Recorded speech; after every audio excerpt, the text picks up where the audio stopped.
Hello, and welcome back, Kindred, to another episode of Manapot Studios' Vampire the Masquerade actual play, A Study in Ivory. What is that? Hello. Beautiful picture of a vampire you've drawn. That's beautiful. I love that it. a self-portrait? You just sound like a kindergartner. That's going on I the call fridge. it a self-portrait of Maxime. So I just asked if it was a self-portrait. I love this for me. Love it. Ranier's gonna sell that as Oh, an no. NFT. Oh God. I am your host and storyteller this evening, Krifu Bernal. My pronouns are he, him. And I'm excited to welcome you all to episode 3, Pest Control. Let's go ahead and meet our vampires, starting with... I don't know. Let's go in the normal order. I was like, should we mix it up?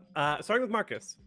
all right, hello there. I'm Marcus, online known as the Individual, and on this game I play Maxime Toussaint, local trimmer, sheriff, and plotter supreme here. And very curious to see how this session is going to continue and what kind of trouble we're going to get us. Glad to be back here. And back from abroad, Anya. Both myself and technically Adelaide. I was, gone. So, hi, I'm Anya. I play Adelaide. She is a fashion designer for the rich and famous. She was just in Milan because I was in the United States. And she is back and missed a lot. Yes. Moving on over, Henrik. Hi there, I'm Henrik, also known as Weltenweber or Weaver of Worlds, and in this group I will be playing Rainier, who is a member of the Ministry with maybe or maybe not some secrets hiding behind those glasses of his. Let's see where that takes us. And of course, Inez. Hello everyone. My name is Inez. I use she/her pronouns. And today and for all the time when I play this game, which is really, really nice, I play Mega Ramone, my baby, my sweet darling. She's a gang girl, by the way. And I'm so excited to maybe punch someone today. Oh, and Toreador, she, her. Sorry. I realized I didn't say No that. problem. Yeah, okay, back to me. Yeah. This is going to be an interesting night, I can tell. Let's go, tell us a story. Yes, so last time a lot did happen. Firstly, Meg interrogated, or let's say interviewed, Adelaide's personal assistant, Alex, when they were delivering a present from Adelaide, and learned that Alex has been accruing gambling debts that are scaring them so much that they are looking to get that extra money from Alphonse Noyer. At the same time, downstairs in the basement, we see Rainier continuing to build a connection with his new herd member, Alicia. Thank you. I was about trying to say Alice. And somewhere in between, or at the very top, I don't know where Maxime's apartment is. He's in between. I think Adelaide is all the way at the Yeah, top. Adelaide's in the penthouse. Yep. Yeah. Rainier is all the way in the basement, Adelaide is all the way at the top. Somewhere in between, Maxime was struggling with ghostly possession. A strange spirit who we are referring to now as the Suit. Girl, that was crazy. You're telling us. Later, we went to Madeleine's house to talk with her about the relationship with her sire and what other information may have been exchanged when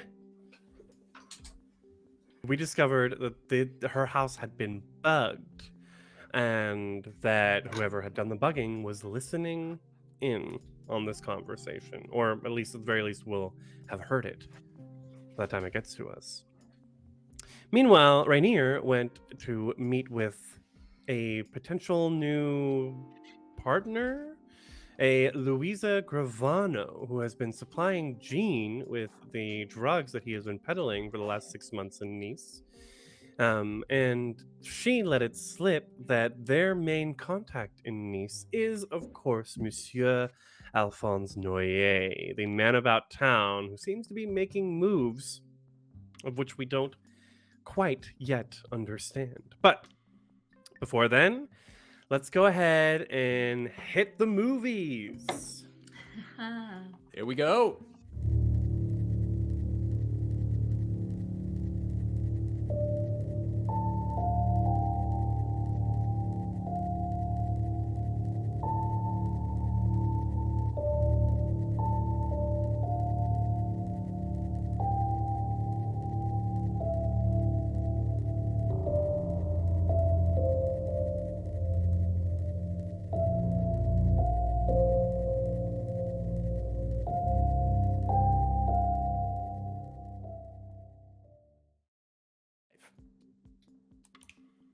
The camera opens on a dark and cold Nice.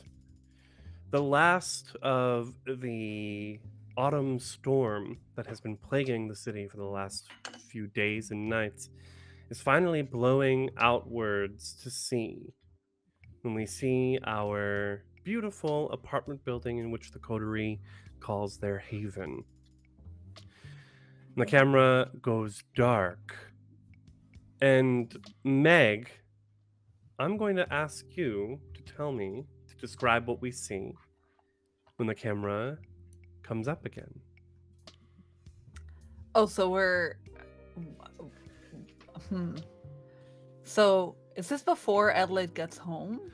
This is as Adelaide gets home. I'm not sure what you have planned, So. but the sun is quickly coming. Yes, Meg has organized a little surprise for Adelaide when she gets home. I don't think Meg is even there in her house because I think that she might be there. Who knows, actually. How about we find out together? Hopefully you. How about we find out together now? Okay. So when Adelaide gets home and the elevator doors open, she is greeted by the smell of flowers and something burning. Not necessarily like a big fire, I but set your fabrics on fire. there's just a slight scent of smoke.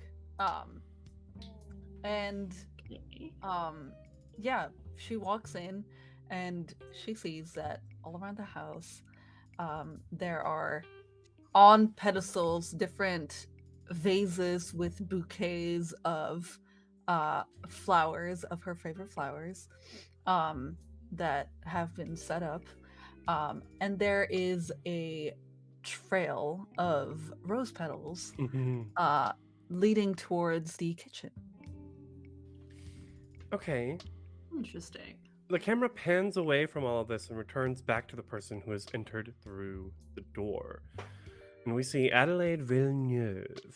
What does she look like? We're about an hour away from sunrise. She's just landed in this private plane from Milan.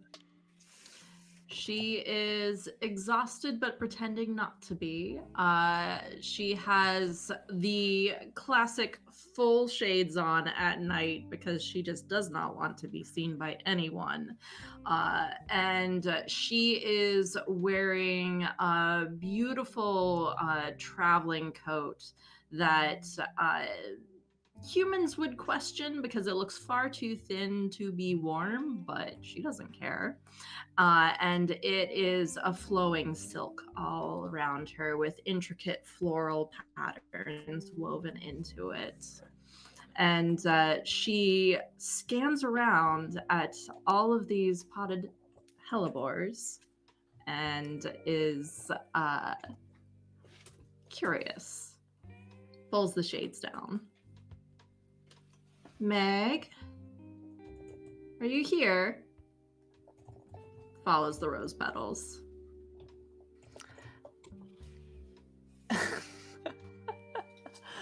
I think Meg. This is so stupid. I think Meg is hiding in a closet, trying to scare her a little bit, just a little bit. I think Meg is a cheap thrill kind of woman, stupid. But I think she's hiding in a closet somewhere, so she doesn't say anything. But when Adelaide follows the rose petals to the kitchen, in the dark there is a pink and white heart-shaped cake waiting for her, even though we can't eat it. But there's little candles lit on the top of it, and there are half burnt, and on the cake it says "Welcome home, sweetheart." And at the right side of it, there's a little black box. This is And then, of course, sweet. And then, of course, the camera keeps cutting to this strange form in a closet, like watching. Halloween theme Scrunched running up in the because background. She's so big, and so she's like scrunched up in some closet, being like trying not to breathe too loudly. Well, breathing. Vampires don't breathe, so no trouble We don't there. breathe. We Yeah, don't breathe. You Thank don't God. breathe. You're fine. Yeah, so I don't make a fucking sound, I guess. Not at all. Yeah, I'm just scrunched in that closet. But I am stifling my laughter, however. I was gonna say, so let's make a contested roll. Okay. What am I rolling? Adelaide, you have auspex, enhanced senses or Heightened senses, yes. heightened senses. So you can go ahead and apply that here. Your heightened senses, you have to like activate it. So, If you want to activate it. yes. So, Okay, that's okay. if you want to activate it. That's I would say yes, because it's strange that this is set up and Meg isn't there, and now she's a little bit suspicious, honestly. okay. I guess that makes sense. And what do I roll? So is it just aspects? No, it would be wits and awareness plus your auspex, plus the 1 dot in auspex. Yes. So 1 extra die.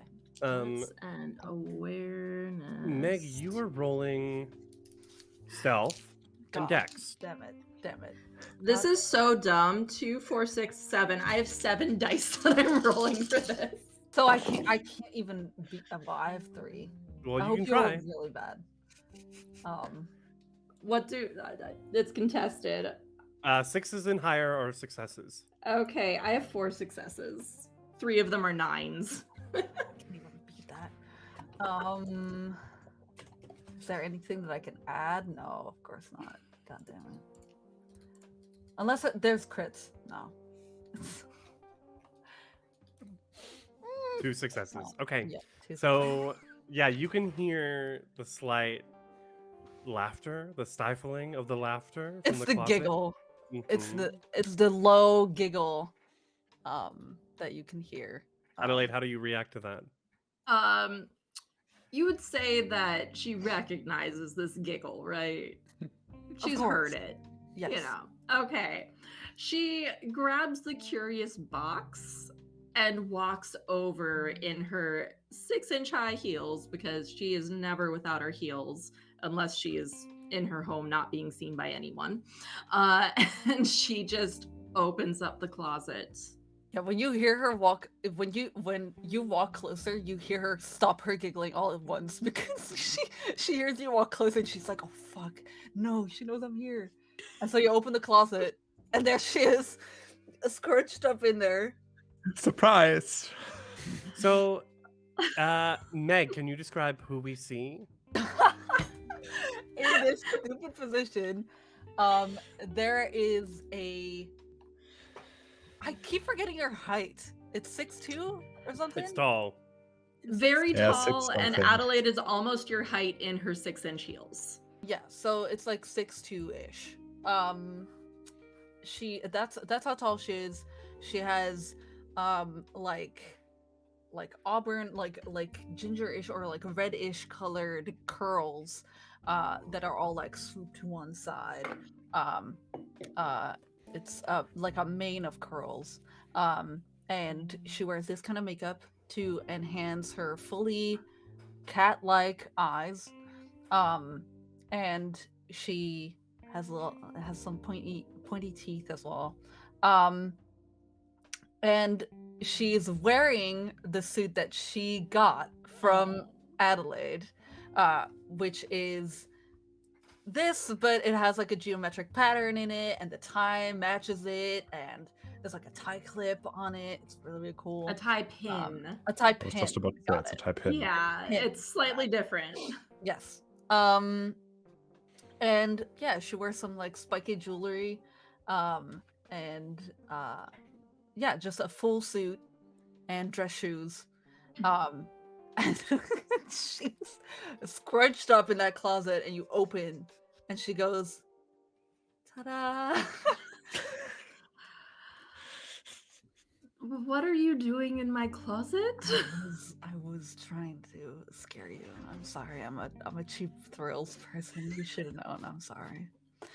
And she reaches out one hand to you to help you to your feet because you're Yeah. all scrunched up Uh-huh. here. And you take that hand and you try to like pull her out, and she's kind of stuck. And Oh, so no. she's like, I'm gonna need a little more. I need a little more power. Come on, Ugh. grab Put it your foot up as against hard as you it. can. Just pull as Um, hard as you can. hold, please. And she kicks off her heels and sets down the box that she hasn't opened yet and goes to pull you up. And with a little bit more force, you kind of pull her loose, and she's like,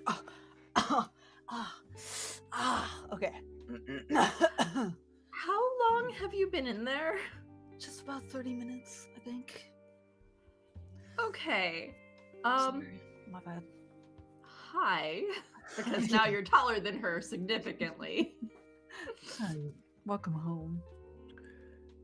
Gives you a kiss. Now, what is this box? Open it. Come on. Okay. What's inside? Inside is a pair of gold custom-made dangly earrings. And she kind of grabs your shoulder, and she goes, as a thank you for this wonderful thing that you made me. And I'm gonna say for fun that they're these earrings that I'm wearing right now. Ooh. They're nice. Yeah, they are. They're Um, beautiful. do you really think so? Yes. She Okay. immediately puts them on. You look beautiful in them, of course. Did you have a good time in Milan? It was interesting. A little bit informative, but and I've got a lot more fabric, but still, there's some loose ends to sort out with this Alphonse Noyer bullshit. Let's make a roll. Politics and manipulation. Okay. Me too? No, for Adelaide. Thank God. Thank fuck. Sorry. I will also let you add your presence to this. if you- Okay, so sorry, say the things again. Um, Manipulation. Politics. Politics. I have 1. And then what? Your 2 presence dots. Cool. Thank you for telling me how many I have. I don't have to look at this. Unless the character sheet's wrong, but No, I'm looking at the character sheet too. perfect. That's why I love having it here in the Roll20. It's just so easy to pull up and be like, you've got blah blah blah. Yeah, let's do that. I have 1 success and 1 1. Would you like to use willpower to Yes. reroll non-hunger dice? Let's see. How many do I have? Well, You where's might have willpower? all willpower at the moment. Yeah, I don't have any dots in willpower. You have 5 willpowers that you can use. Oh, okay. So I can re-roll 4 of them. Up to 3 non-hunger Up to- dice. Oh, okay. So I can only re-roll 3 of them. That's Yep. okay. You spend 1 willpower. Hey, I got 2 more successes. And for a total of 3. Okay. Yes, you did some digging while you were in Milan. Of course, everyone knows everyone. Mm-hmm. And Alphonse.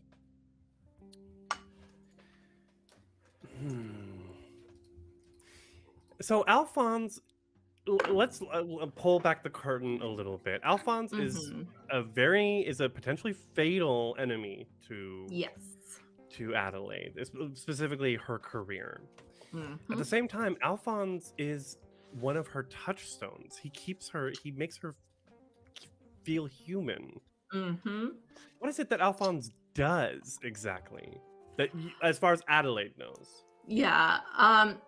You mean as his job, or what do you mean? Who is Alphonse Noyer? Who does Adelaide, before all this began, what does she think of him? What does she know about him? She knows, I had to look at my character sheet. She knows that he is one of the wealthiest men in Nice. And she also knows that he is essentially a parasite on the people of Nice. He leeches off of people and doesn't care who he hurts. And so he is manipulative. He is, like, to her, the worst of humanity. And that reminds her that she has to be better than him. Has to be better than that. Okay. So, yes, as you were asking around, doing some digging, to the people that you know, at least know who Alphonse is, with 3 successes, you learn that he has begun buying up other studios. Or making offers, at the very least, to other ateliers, around Nice, as well as in the rest of the French Riviera and up and down the Côte d'Azur. Alphonse has Noyer, so like Noyer Corporation or Holdings is what it's called, Noyer Holdings. Which is sort of an umbrella company for all these various things where he makes his passive income. Yes. Why he's buying up like fashion, designers studios,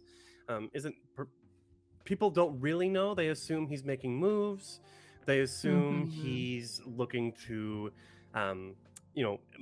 move up in the world, get invited to Paris Fashion Week, sort of thing. He's not particularly well known in the fashion scene. Your name has more credibility, specifically because you're a hard worker and a good designer, and you have great ideas. You're creative. People know him because he's got the money, and he shows up and he rubs the elbows. And there's just a general bad feeling. But some of the people you've talked to were very glad to sell because the price was higher than would normally be offered or expected. Interesting. Any questions? And what's the term that I was looking for when I was messaging you? Is it like fingers in many pots? Yeah, I think that's the term. I was close. I couldn't remember the English term. That is it. Yeah, because he also owns wineries and he owns all of these other things, and Yes. he doesn't do anything except be the most obnoxious ass in the world. At Yeah. least Adelaide's opinion of him. But you also know that the prince is quite fond of him. He's a regular guest at the prince's parties. So, Which I is mean, perplexing because Adelaide is also friendly with the prince. mhm. And so there's that strange, is dichotomy the right word? I think Where so. that strange balancing act of she thinks that, like, she doesn't think that the prince is like the best person in the world. Honestly, that's probably Meg at this point. But she doesn't understand where Alphonse Noyer, where that puzzle piece meshes. Because you would think that a leech on society you would not want to associate with, and yet the prince is constantly inviting him to their parties. Mhm.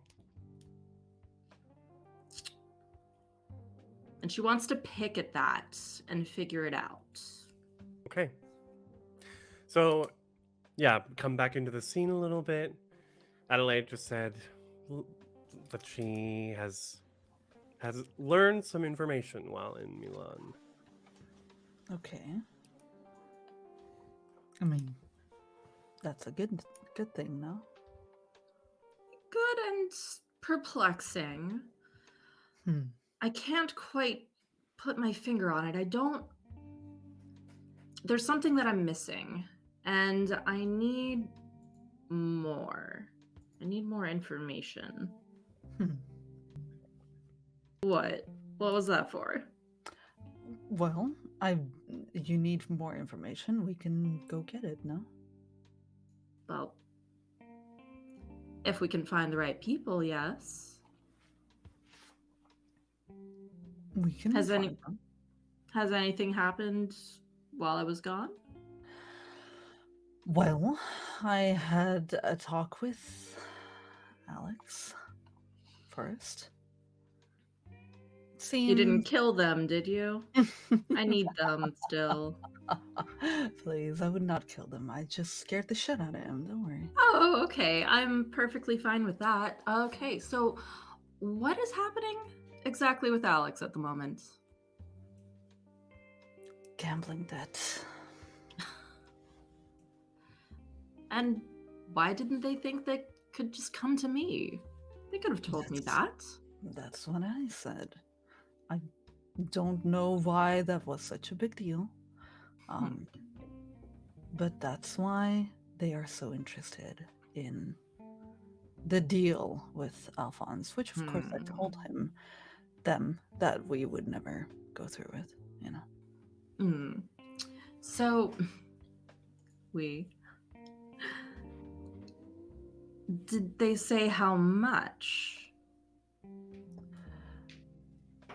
I don't think they mentioned a clear amount, but I'm sure we could acquire. We should talk to them further. Maybe with Rainier present? Sure. That could be a thing. So long as he doesn't call me Addie. Well, they'll have to pay for it, that's for sure. Well, that can be a way to get the debts washed away. Lovely. If he insists, but I'd certainly not prefer that option. While you were gone, Maxine was gone. A quite interesting rat, let's say that.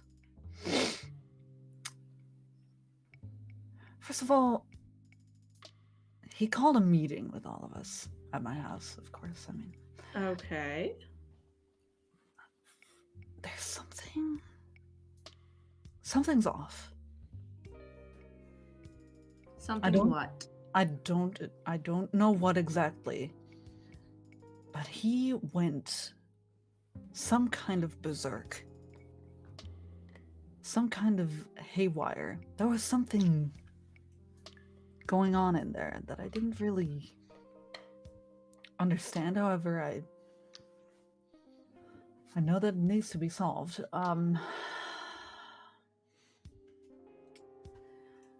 He talked to us about a conversation he had with the Prince of, what was it again? Pen. Kun. There we go. The Hmm. Prince of Kun, where they came to his house and offered him a way to get us a scapegoat for what we did. And as she says that, she all of a sudden becomes self-conscious about what happened at, now I'm losing her name. What is her Madeleine. name? Madeleine's house. And with that, like, I know because I watched the VOD, but Adelaide has no idea about the bug or anything like that. With the Auspic, would that be something that maybe she would be able to pick up without like paying attention if there were a bug in her apartment? Without paying attention, no. I think you'd have to turn on. Okay, because it's currently active is the thing. I haven't turned it off yet. That is true. You have, well, you got 4 successes. Ooh. Chat, tell me how many It was successes I no, have. it was 3. It was 3. 3 on No, your, no, no. your That was from the thing with politics. And so I think you had Oh. 4 on that perception roll. That alone, I don't think is enough for you to just Okay. like hear the electronics. Okay, I just wanted to check since it's a special thing. So, okay, going back into it. Yeah, so all of a sudden Meg becomes self-aware. And I would like to maybe do the same thing I did at Medlands, which is call upon some mice and see if they have found anything of the sort. We could maybe assume you did that in the last 2 days. Sure. And maybe even you checked your apartment as well. Yes, all apartments then. So if you checked Except maybe Renier's. Yeah. Because You it's don't want too to go scary there. to go to. It's too scary. I'm scared. It's scary. You did not find any bugs in any of your Oh, okay. apartments. Okay, thank God. Okay, then that doesn't happen. She does Okay. not become self-aware. No self-awareness here. No self-awareness. No sentience. No sentience. Nothing going on up there. Mm. So yes. So then she recounts. She goes, okay, so the Prince of Can has offered a scapegoat. Maxime, the absolute insane person that he is, has offered our dear prince to be the scapegoat. Smart move, that. Smart. I don't think that's very smart. That was sarcasm, darling. I know, sweetheart. But I needed to really press it in there that this is a grave error. To say the least. So we're gonna have to find a different scapegoat, someone who is completely detached from every single one of us, who doesn't know about anything that we have ever done, and we're gonna have to find them quick because we went to Madeline's house and that whole apartment was bugged. Right. there were microphones in the bedroom, in the kitchen, in the study, living room. We destroyed them. Okay. But- But I everything mean- that was set in her place, potentially on her, was caught. Okay. Yes, we had a full out conversation about everything that happened. Oh, lovely. I'm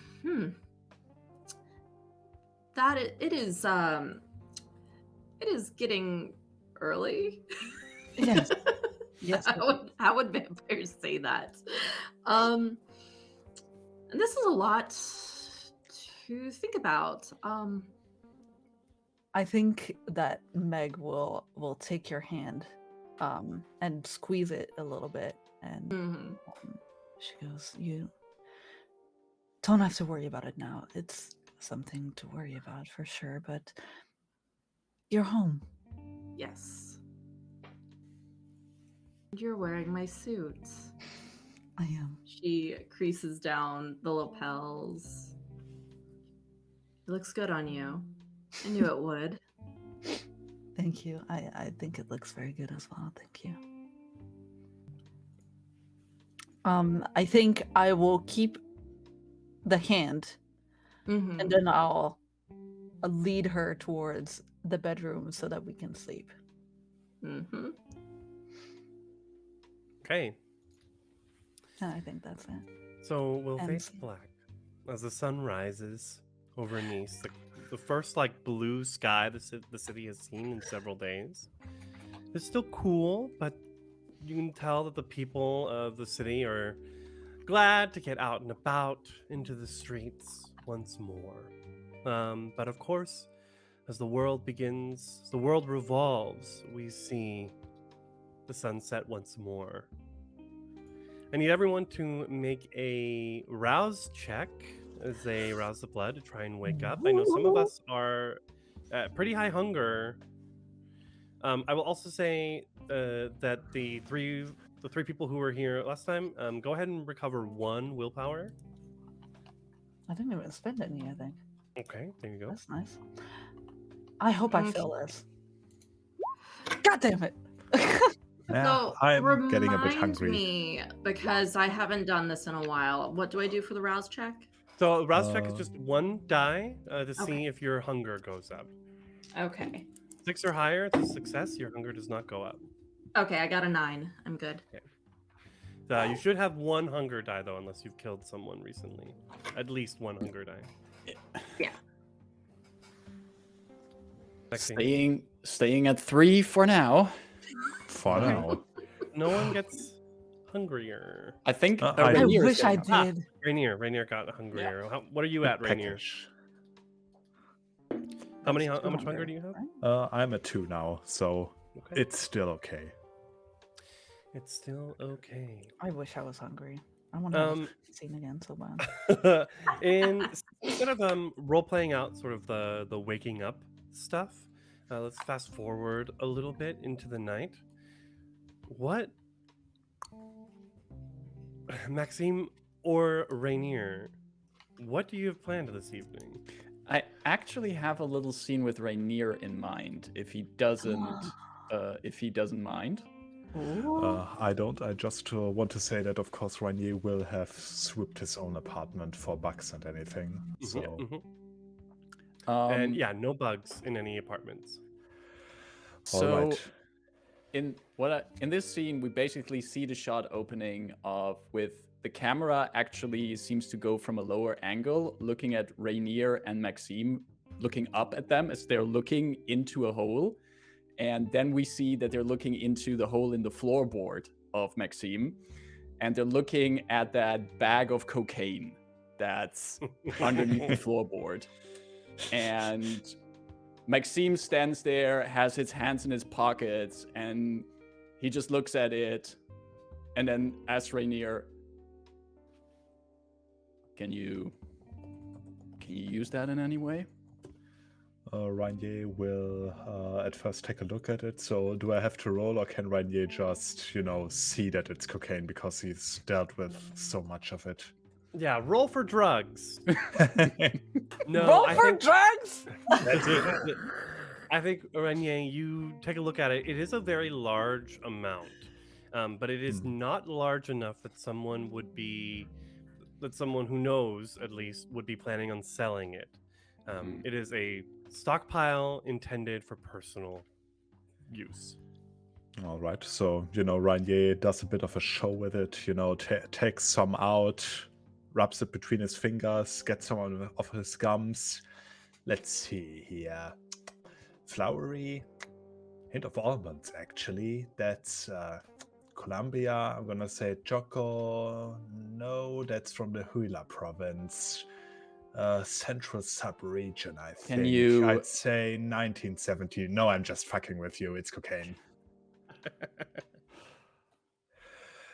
Not that much, actually. I think that's someone's personal stockpile. Personal stockpile? This kind of amount? You would be surprised what some people take, or how much, actually.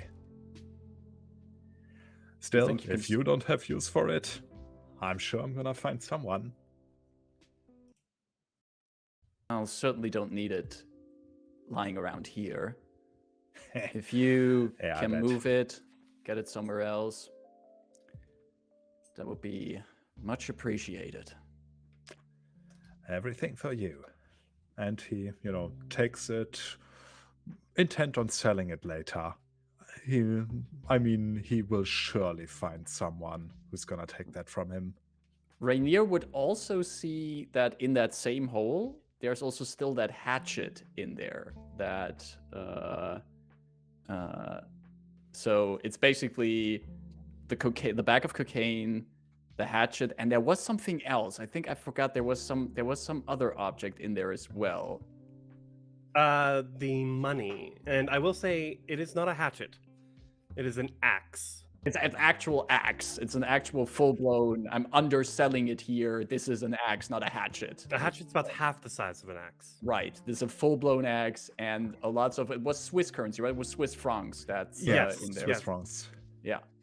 So he would also see that it's not just the cocaine. There's also a full-blown axe and cash there. I think the cash was in his suitcase, if I remember. Yeah. Like a briefcase. Yeah. So you see a briefcase there. Rainier looks at the briefcase, looks at the axe. Well, someone at a party. I just recently found this here under the floorboard. Not yet entirely you did sure some interior decorating? Because that is what's on my mind right now. Redecorating my haven. Well, I don't fucking know how you found it. And Rainier will, if Maxime allows him, to check the suitcase. Absolutely. Yeah, he trusts Rainier in that regard. Like, you can pull out the suitcase, open it up, and check it out. Swiss francs. Sweet.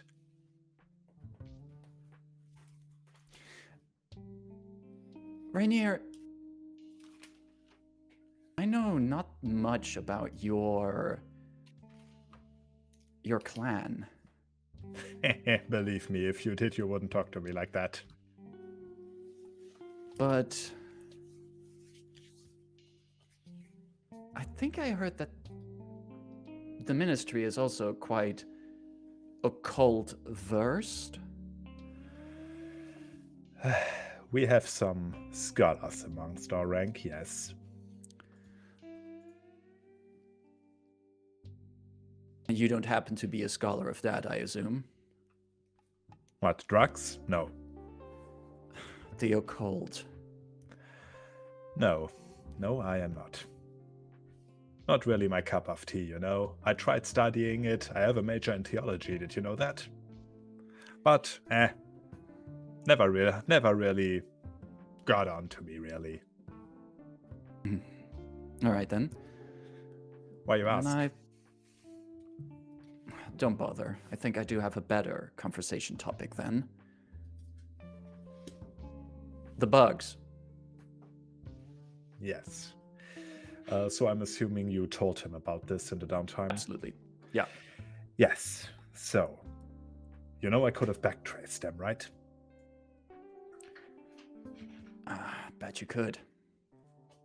Well, good news for you. If you were as clever with finding them as I think you were, there are still some around. So, I'm gonna need you to do something while I look for them.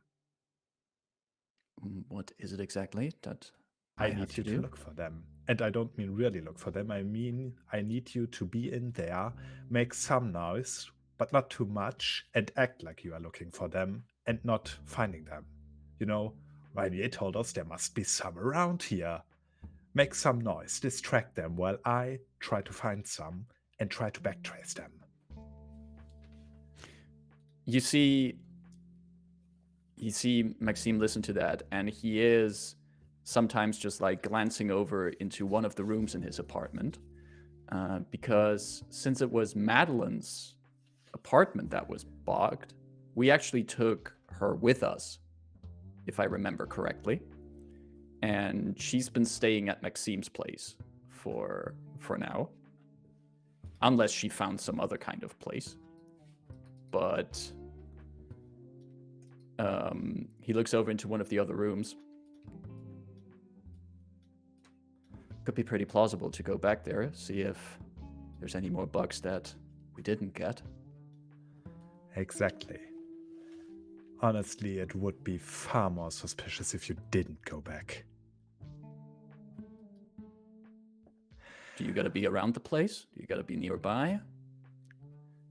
It would be best if I were, honestly. I mean, I could code something that could backtrack that.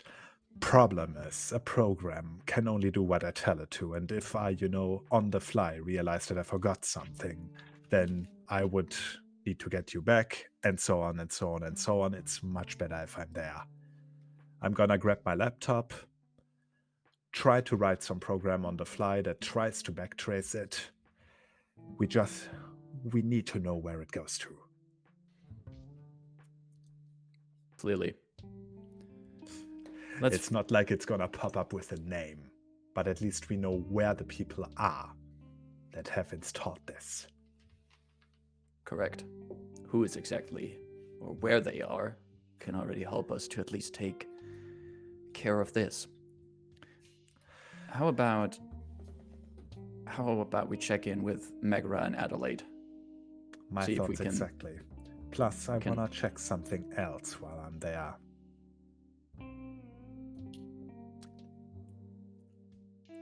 All right.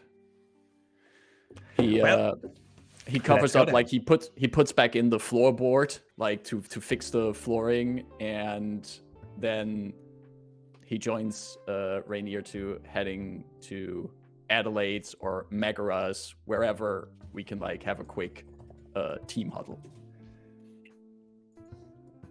As you begin moving, we can see. So first off,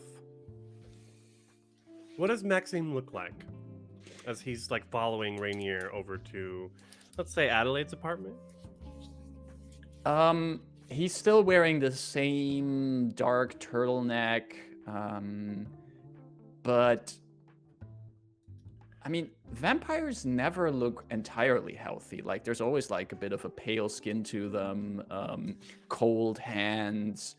But at this point, what especially his coterie would notice is that Maxime really has like these dark lines under his eyes, as if he hasn't been sleeping for days. Not that vampires actually sleep, like they go into the day sleep, but it's not really sleep. But he looks like a human looks if they haven't slept for days.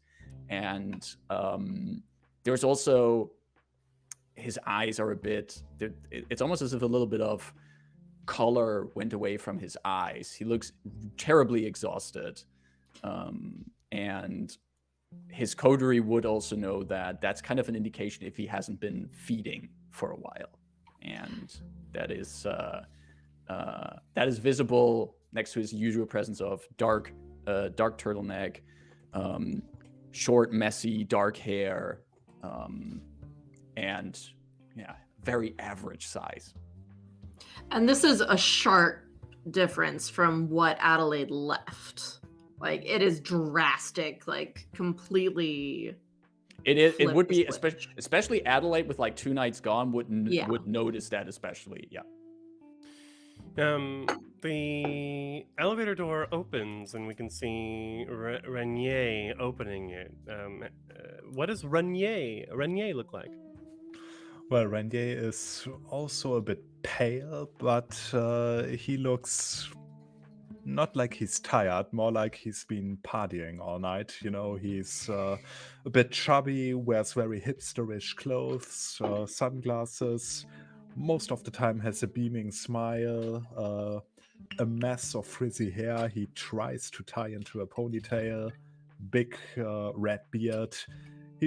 But he always looks like he's just having the time of his life.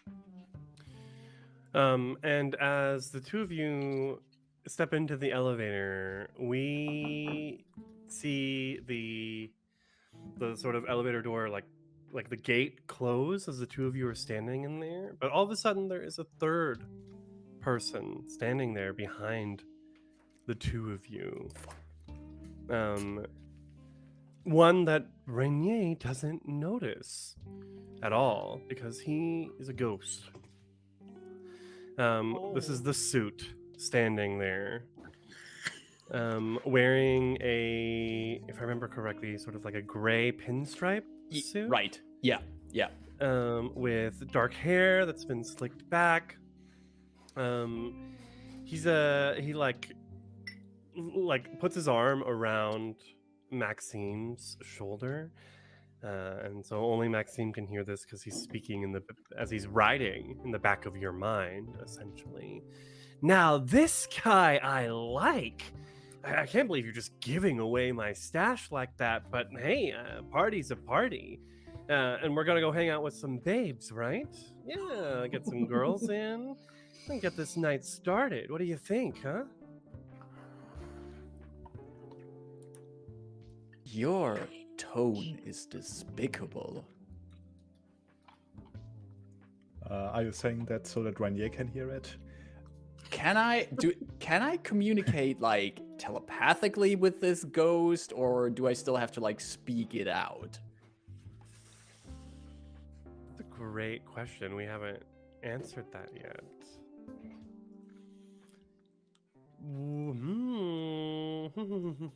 How many dots do you have in Vault? In occult, I have 4 dots in occult. Oh my god. Uh-huh. Then you can speak telepathically to him. Mm. So I say that within my mind. Despicable. Come on. You wouldn't want to go hit the town? Live it up a little bit? I mean, look, you're immortal. Fucking grab somebody's throat and rip it out. Hydrate. Thank In you. more than one way. Maxime says, we have other matters on our mind right now. My coterie is dealing with quite a few complications. And you are adding to it. Yeah, well, it's been boring. I thought we'd at least, I don't know, get to eat someone, but you've just been hanging around the apartment. Hang around long enough and you might see one of my associates eat someone. I'd rather prefer my sustenance in a different way. One that I will have to deal with as soon as possible. All right, whatever. It's your funeral, I guess. But, Well, we are planning to make this someone's funeral, if that is a thought that is entertaining to you. it is. I'm all about trying to get you on the throne, buddy, but don't forget that steak, okay? If you've been listening along since you're in there, What are your opinions on the matter?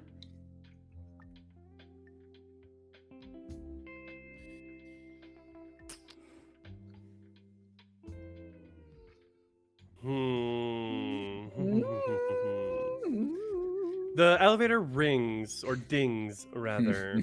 And I assume Renier opens the gate and steps out first. And Yep. as you're stepping out behind him, the suit says,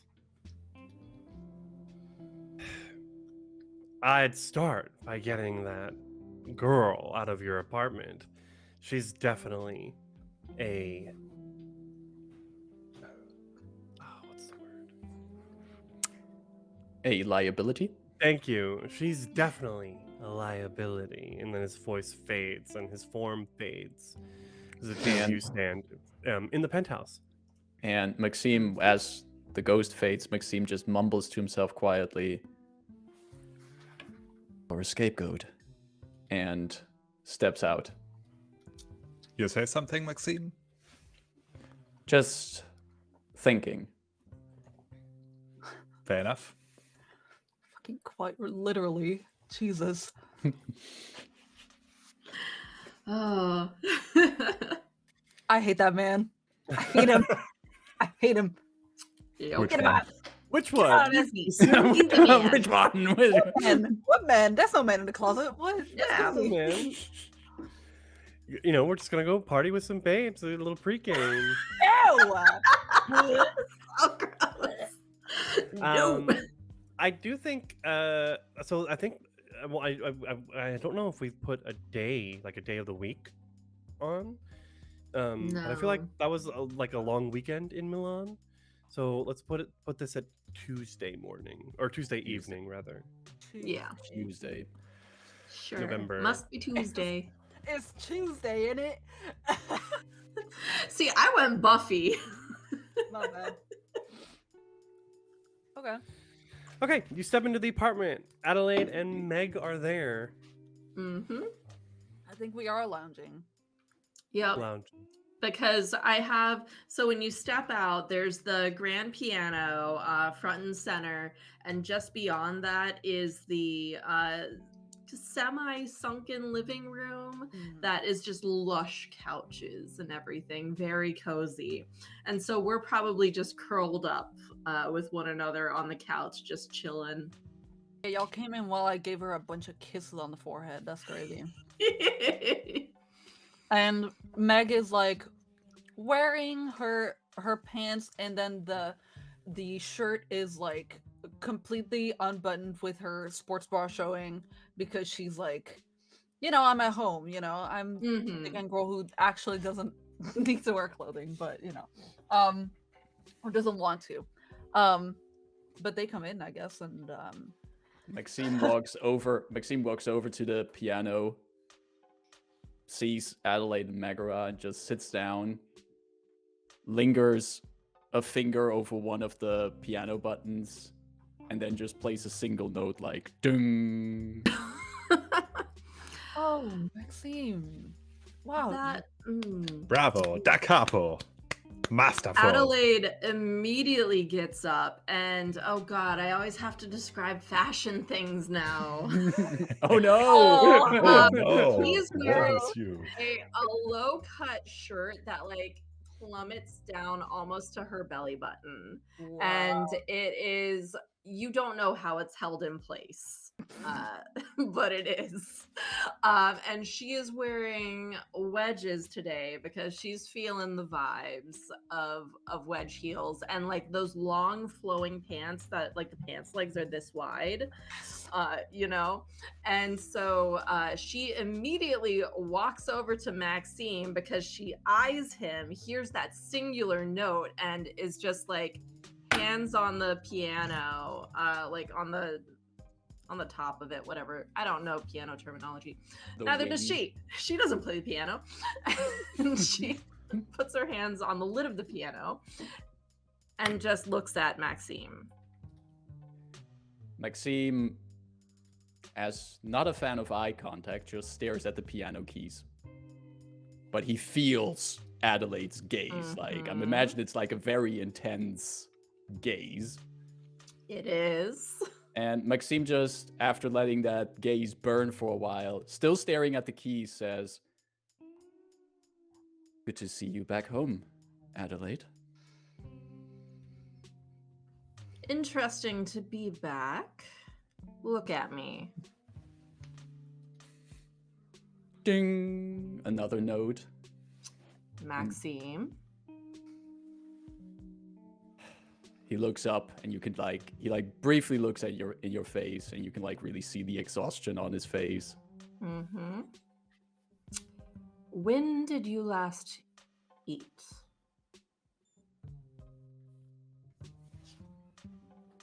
There were a few other matters going on. Maxime. Interrupted possible feeding. When did you last feed? She's right, you know. You need to concentrate. And you can't do that when you're hungry.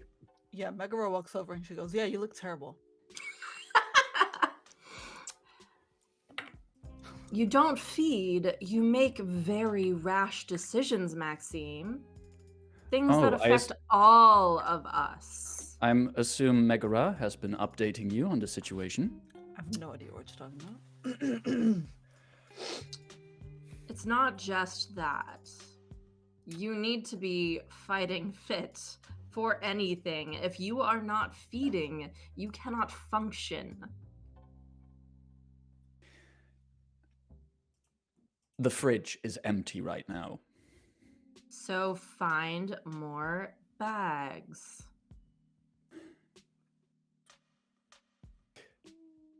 Can we discuss the important matters if I promise you that I shall reach out to my contact for that tonight? Yes. Fine. Then let us move on to the important business. Oh my god. Well, The table's yours. I assume Megara has also told you about the fact that someone has been listening in to Madeline's statement. Yes, she has.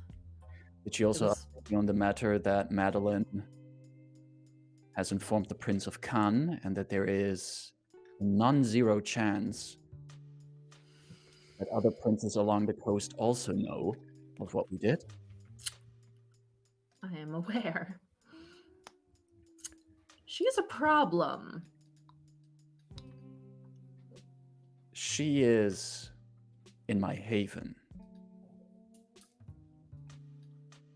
Is it safe For her? for us? That depends. And Maxime looks around at the rest of the coterie. Have any of you given thought to possible scapegoats, since you have made it very clear that you found my choice a little challenging? A little challenging. not me specifically, but if you want, I can ask around with my people. I bet one of us knows someone who would like to have someone else gone. They'd also be indebted to my clan, so win-win. Does We it need need to also be a vampire? It needs to be someone that Someone who could realistically kill or incapacitate one of us, so yes. and ideally might have a motive to do it. Hmm. I look at Adelaide, I go, I'm so You sad know what that's the not nice thing Alphonse." about our society is? Sooner or later, everyone has a reason to can someone. Well, the issue is that we do not have a later if we wait too long. And there's actually like when as Maxime speaks, one of his fingers slips on another key on the piano, and there's a very untypical impertinence and in his voice. And especially Adelaide pointed it out. It's probably because he actually needs to feed. Yes. And sorry, I did not hear what Meg said to Oh. Adelaide. She said that she's so sorry that that's not Alphonse. Oh, yes. Alphonse is a human. Yes. So, yes. Very sad. Very sad. Let me put it this way. I can ask someone, which reminds me, Maxime, you asked me something about my clan. I think I could ask someone for you about that. Carefully. Carefully. Don't worry. Enough people know about this already. Oh, no, no, no. No, no, no, no, no. I'm not gonna tell her the full story. Very well, Rainier, then. you also mentioned that we might want to go back to Madeleine's apartments so you can Exactly. have a get go at any remaining bugs. Because I cannot trace back the bugs that you already destroyed. But, good news, you most likely missed at least one. So if Hey, you was give that me... Rainier looks out of the window as if he's thinking, let's say 2 hours. I'm gonna cook up some code, hopefully enough to trace back anything that this thing is sending if we find one. Once that is done, I need to go back there, and I need you to come with me and to act like you are looking for something. For 2 reasons. First, he, slaps his... he's not fat, but he definitely could lose a few pounds, so he slaps his belly. I cannot sneak around. Doesn't work. So if I try, they hear me. If you are there to make some background noise, they don't hear me. And if shit hits the fan, I want you there with me. Especially you, Mac. Should I come as well, then? I'm rather loud. Oh, I believe ya, if you want. We probably should hang around together a bit more in those nights, actually. Well, it seems then that the 3 of you have your work for tonight planned out. So have you. You need to feed. Your mommy's right. Don't you dare call me mommy. Should I call you Eddie?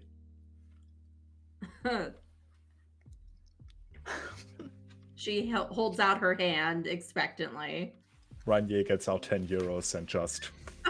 worth it? You know it's more than that. Rainier gets out another tenner. That's all I have on me. Sorry. You owe me. She stuffs it in her shirt. All right then, and Maxime gets up. If you find anything, you know how to reach me. And he just walks out back into the elevator and heads out. All right. Hold on. Does he look back into the room when he is in the elevator and the elevator doors close or no? Yeah. Then he can see Megara looking at you, looking you up and down, and she has this look in her eyes of like, I am watching you, motherfucker. I'm just imagining her looking at him and just going like... Not necessarily, but it's like that where she looks him up and down and then she crosses her arms, and it's almost like there's the JoJo's Bizarre Adventure signs going around her where she's menacing. Okay. And she just looks very disappointed, but also like she's keeping an eye out on you. There are currently many possible things that Maxime is afraid of, even though he won't admit it. And Megara Monet is very high up on that list. And he sees that as the elevator closes and he's heading out of the scene. Mm-hmm. Good. All right, then Rainier cracks his fingers. I'm gonna be downstairs and code something up. Meet you in, let's say, 2 hours in the car park, all right? Good. 2 hours should be enough time. She looks at I Meg. hope. Meg goes right a little bit.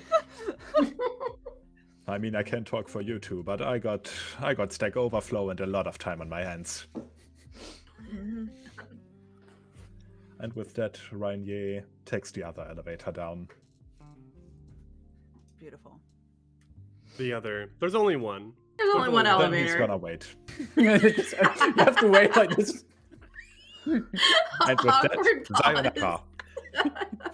Presses Take the the elevator button, stairs. stands there whistling. Well, there would be a stairwell as well. Like if this building is made to code, there has to be a stairwell. Yes. Yeah, but Rainier is not gonna take the stairwell in his own house. Good one. Maxime's not going all the way down. It No. comes back relatively. Yeah. Or it. Oh, thank God. Okay. So Rainier is already, in his mind thinking, okay, how am I gonna do this? Trying to solve the problem before actually coding it. Yes, go ahead, please. I was saying, Maxime, what are you doing? So once I got out of the scene, with the last view being the super intimidating gangrel looking at me, Mhm. I briefly My go back girl. to my apartment, and I know where I should go. And Maxime knows that Adelaide is totally right, but he doesn't like it, especially not in this state that she is right. And he goes back to his apartment for a moment, and just goes into the room where Madeline is staying, which is like a little side room where he has like a guest bed, just a little room where she can stay for now. And I would assume she would be there right now, but is she actually there?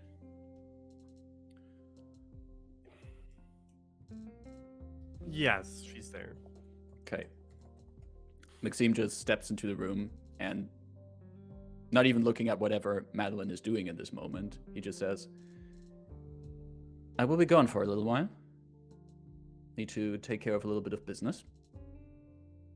Do you have everything you need here?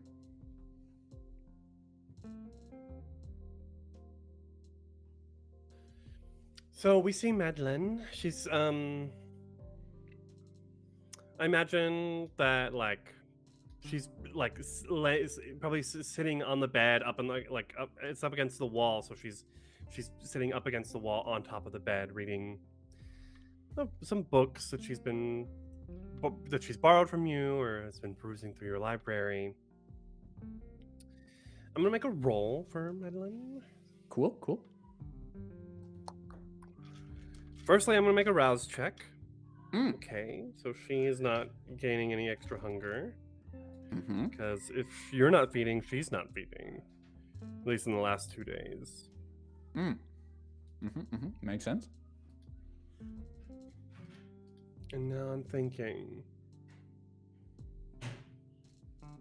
Sorry. Thinking. No worries. Thinking can be hard sometimes. It can be really hard.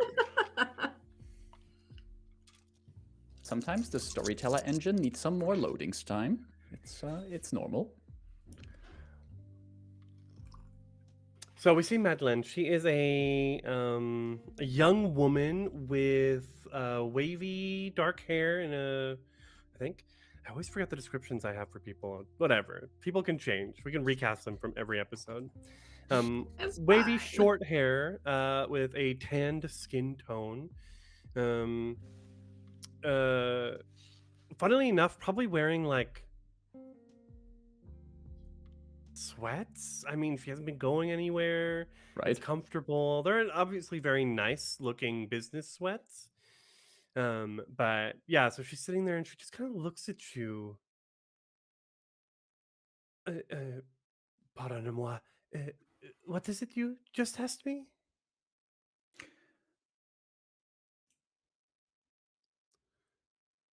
Sometimes you get so caught up in your reading that you forget the world around you, don't you? Oui, it can happen, yes. I mentioned that I'll be out for a while. I need to take care of a little bit of business, and I wanted to make sure if you had everything you need. Merci. Oui, I should be fine. Thank you. And she's still looking at you really oddly, like she's very confused at something on your face. I have Auspex Unseen Sense, which is just always on. Would that pick anything up? Sense the Unseen basically says that whenever there is something supernatural hiding in plain sight, the storyteller makes a hidden roll of wits plus aspects. It's basically for detecting any kind of supernatural things or other vampires trying to hide with obfuscate and the likes.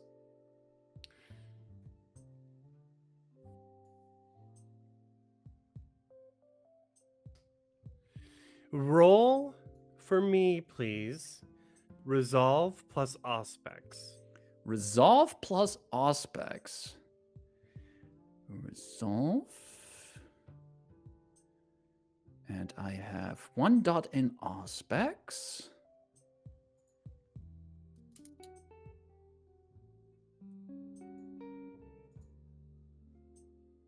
That is 2. Ooh. Ooh. No, wait. 1 success. 2 successes still. 2 successes. Narrowly avoided a messy crit. 2 successes. So the answer to your question, no. You don't pick up on anything in here. Right. And she's looking at you. Did you? Excuse me, but did you know that? I think I've never seen anything like this before. But is your apartment haunted?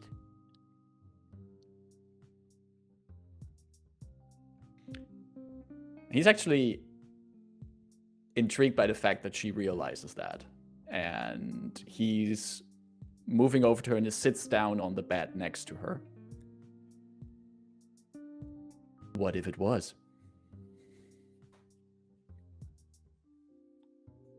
I mean, I have not thought very hard on whether or not ghosts exist. The concept is, of course, not impossible. I mean, she smiles and shrugs, like, you know. But I have not encountered anything like that in my short time as a kindred. Did you find it like this, or did you make something happen? I know I've seen the magic books on your shelves. When we, as a coterie, decided to share this building, we had to split up our apartments in some way. I was already drawn to this one due to its layout and the view. But when I also found that there were some strange occurrences happening here, I was intrigued by them. And these hauntings have been a hobby of mine for a while. My clan appreciates knowledge, occult knowledge. And there certainly is a lot of occult insights to be found in the world beyond the veil. The dead know many things because much that is known dies someday. It's one of the benefits of our kind. We do not die, and what we know does not die. And your spirit, has it imparted much information on you? Not yet. But I hope it will. It must like you very much. I only seem to notice it when you are around.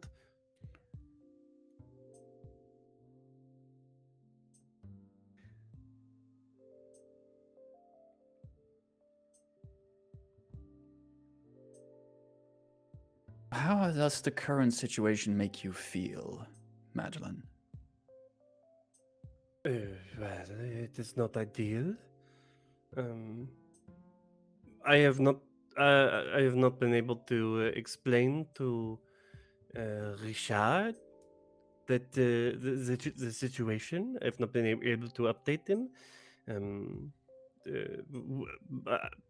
her phone is like fully turned off, just because she's been worried about it. Um, yes, I'm not scared. No, I do not have fear, but well, I hope that we can solve this and figure this out so that I can return home, or um, at the very least, have this matter be settled. I'm anxious. Well, we're working on that. Trying to find out who's been listening in to you, what they know, who they are.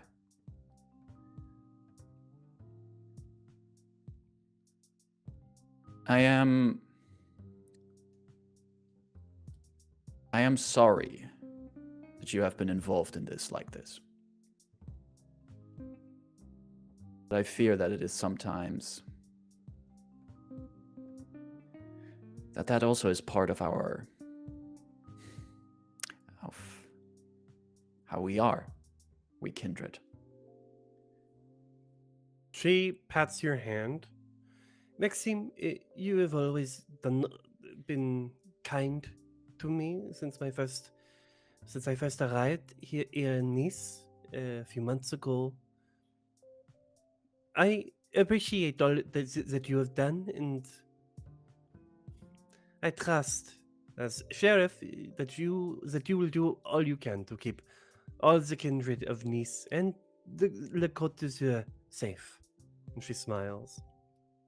And then we see the suit sort of like standing in the room, arms crossed, rolling his eyes. He says, I mean, I guess Nerd's got a bone too. Maxime is very aware of the suit's remark here, but does his best to ignore it.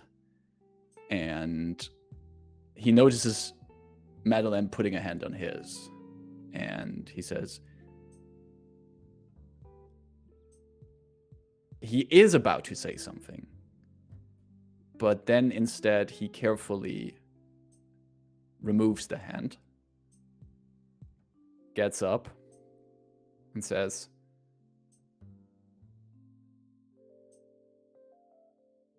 if you stay here, nothing should happen to you. I will be back as soon as possible. Okay, Maxime, then I wish you good night, and I will stay here in my beautiful bird cage. You are free to explore the rest of the apartment. My bookshelf is your bookshelf. Merci. She smiles. And Maxime just leaves. Okay. Where are you headed? Suit coming? Is the suit following along? It's like the suit. The suit. So when I say the suit is standing there, I think it's primarily for the audience's point of view. It's for the camera. Yes. The suit is always there. It is always there. Yeah. I don't know if Maxime perceives him as like walking alongside him, or I don't know if Maxime ever sees him as well. I would totally think that Maxime sees him, and there's totally this the suit would be like walking around being like where Maxime is stiff and controlled and everything, the suit is like this total contrast, like this energetic guy walking around and trying to egg him on and stuff like that. Sure. But the suit is never seen like floating or doing things that like would, I mean, the only reason you know that he's a ghost is because no one else can see him, and exactly he goes through walls. Right. And you can speak telepathically to him. Right. Because he's in your mind. Yeah. So while we're heading out, I just like wherever I see the ghost, I just quickly glance at him and try to ignore him for now. This entire exchange with Madeline for Maxime has complicated something that he was thinking about. And Maxime is not really sure how he feels about it, but he's gonna take a good long think while he exits the scene and tries to reach his person for some bagged blood. Okay. Okay. Ranier, you've been working for the last few hours in the basement on some code. That I did. I thought you were going to say something else there. On some code. Yeah. Cocaine. Oh, God. Yep, that one. No. Codeine. We'll see how well your code works once we get to the place and enact it. But it's done, and you're ready to go. Well, let's go. Okay. I mean, I would like to explain in detail how it works, but I'm not a hacker, but Rainier is good enough at it, I think, to know what he's That's the doing. thing, and they're pretty numbers and letters and things. Hack the planet. Hack the planet. Let's go. So, I'm assuming Meg is driving. Yes, she sure is. Are we taking the? No, we're not taking the limo. They gotta get the hell out of here. Little too flashy. Yeah, exactly. Probably Rainier's, shitty. What did I say? He had some Renault or something. The car that he drives when he doesn't want to be noticed. Yeah, we can do that. I was thinking of Range Rover. I think it was that some I had, shitty old Renault or Citroën I said last time. Some grey car that everybody drives. Citroën, creative technology. Citroën. C'est le citron. Yeah, we'll take that one because my Range Rover is also too flash. Also, I'm So going this to one add is that the rabbit Adelaide hole is timer. Adelaide is absolutely sitting in the front passenger seat holding one of your hands while you drive. Oh my god. No, not even. I have a hand on her thigh. She's the passenger princess. It's fine. Don't worry about it.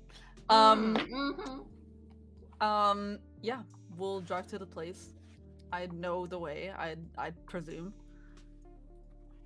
This is a house in the suburbs of Nice. Yes. We put it somewhere along the river to the west. Yes. Because along the Var. Yes. No, you're right. In Saint Isidore, yes, Yes, that is where we go. place this. So it does not take long at all for you to drive out here. Tuesday night rush hour traffic is long over at this point. It's probably around 11:30 p.m. We pull up to the darkened duplex. The left side is lit. There are presumably people there, but the right side, Madeline's side, is dark. Maybe the porch light is on, a sort of automatic thing, but otherwise. Did we remember to ask for the key? Yes. Okay, thank God. Let's. Let's just Otherwise break we had in. to break It's it. Otherwise, fine. we had to break in. I mean, what we are doing is highly illegal, so let's get that on the list as well. So, Rainier, we'll go over the plan again. I need you to go in there and act as if you are, looking for stuff. Maybe say something like, oh, remember Rainier told us there could still be something around. If you find something by accident or maybe you are looking for it, tell me, show it to me. Don't say anything, point at it. If we see that we are being watched by video, we are fucked. And I mean that. Because I'm gonna act like I'm not there, and they will see that I'm gonna act like I'm not there, and if they're not idiots, they will know. So let's just pray to Seth that there are no cameras there. If you see anything, show, don't tell. Got it? Got it. Okay. And Wonderful. I just want to point out, Adelaide is absolutely wearing what she thinks is an incognito look, where she's just wearing sleek black and like very slinky clothing and like the biggest sunglasses you can imagine. And her hair is tied back in a fancy clip. Oh my god. She's just like what a rich person trying to dress up as a burglar or whatever would wear. If Rainier sees her like that, he's gonna start whistling Pink Panther. Oh my god. That is very fucking funny. And she's absolutely wearing like 6-7 inch tall stiletto heels, black, like the cutout toes, everything. Love it. Mhm. I think Pink Panther intensifies. I think Meg is not wearing a suit. I think she is wearing like a hoodie, so that she is a little bit more inconspicuous, and also is not looking like she was there the last time when she was wearing a suit. Mhm. So yeah. So she'll. I imagine Rainier is wearing some less flashy clothing than usual. You know, usually he wears like lumberjack shirts and vests and stuff like that. Now he wears, I don't know, maybe a gray shirt and a flat cap. He basically looks like a plumber. So Adelaide is very He's out still of place wearing right now. sunglasses. Very important. Yeah, you're very out of place. That's true. I guess I'll open the door. Yeah. Wait. Rainier tries to sneak in, not as in sneak, but you know, just not talk to the girls while they are doing So their we're thing. supposed to make a lot of noise and in looking for these things, right? Exactly. Not as in, you know, banging things together, just Mhm. like acting like you're not trying to be subtle. Exactly. Yeah. As soon as you open the door, Madeline's cat Oh yes. Oh. just I forgot shoo, about the poor straight thing. out and into the bushes. No, not out. Fuck. Honestly, Oh. probably better for it. Yeah. Given how she was not understanding how to care for it. Yeah, Oh, so I'm- Rainier is gonna yeah. start looking for some cameras, or not cameras, but microphones. Cameras also, just to be on the safe side. And I'd like to make a point in case, since I have the security analysis specialty in larceny, he would like to think, you know, if I would try to listen in on this house, where would I do that? That's good. Go ahead and make your roll for I guess roll larceny and wits. One wits larceny roll coming straight up. If I have a specialty, that's +1 dice, correct? Yes. All right, larceny. Or is it or is it 10s count extra if you have a specialty? I believe that's in the old version. I believe in the new version, it's +1 die. Yes, it's plus It 1 is. die. Okay. It Thanks. is. All right, difficulty not Mission changed. Wars. Ooh, that's really fucking good. That's do we got? pretty good. That is 5 successes, right? Yeah. Exactly. Okay. As Rainier begins analyzing and looking for these things, what kind of noise do our lovebirds make? I think Meg is starting with very loudly stating, "Oh no, the cat got out." Oh my goodness, that is so annoying. I'm gonna keep that in mind though. We gotta bring that back because that cat, it's not gonna be here alone. I'll take Why care of it didn't if you I have tell to. me that there was a cat? It's going to get all over my clothing. And like Adelaide is like rubbing at her pants legs to be like, oh no, cat. I'm sorry, also, sweetheart. I do want to activate what is the pronunciation? Auspex, because I want to hear that potentially ultrasonic frequency or whatever of any electronics. And just the buzzing of Yeah, Okay. the buzzing of electrical stuff. anything that might be live at the moment. It's hard because there are other things that are on. You know, you've turned the lights on, the refrigerator. You can easily hear that running at all times, from anywhere within the house with your enhanced senses. Mhm. I'll just unplug the fridge because who needs a fridge? Are there any blood bags in there? Actually? No, there are not. Oh, okay, then I unplug the fridge because who needs a fridge?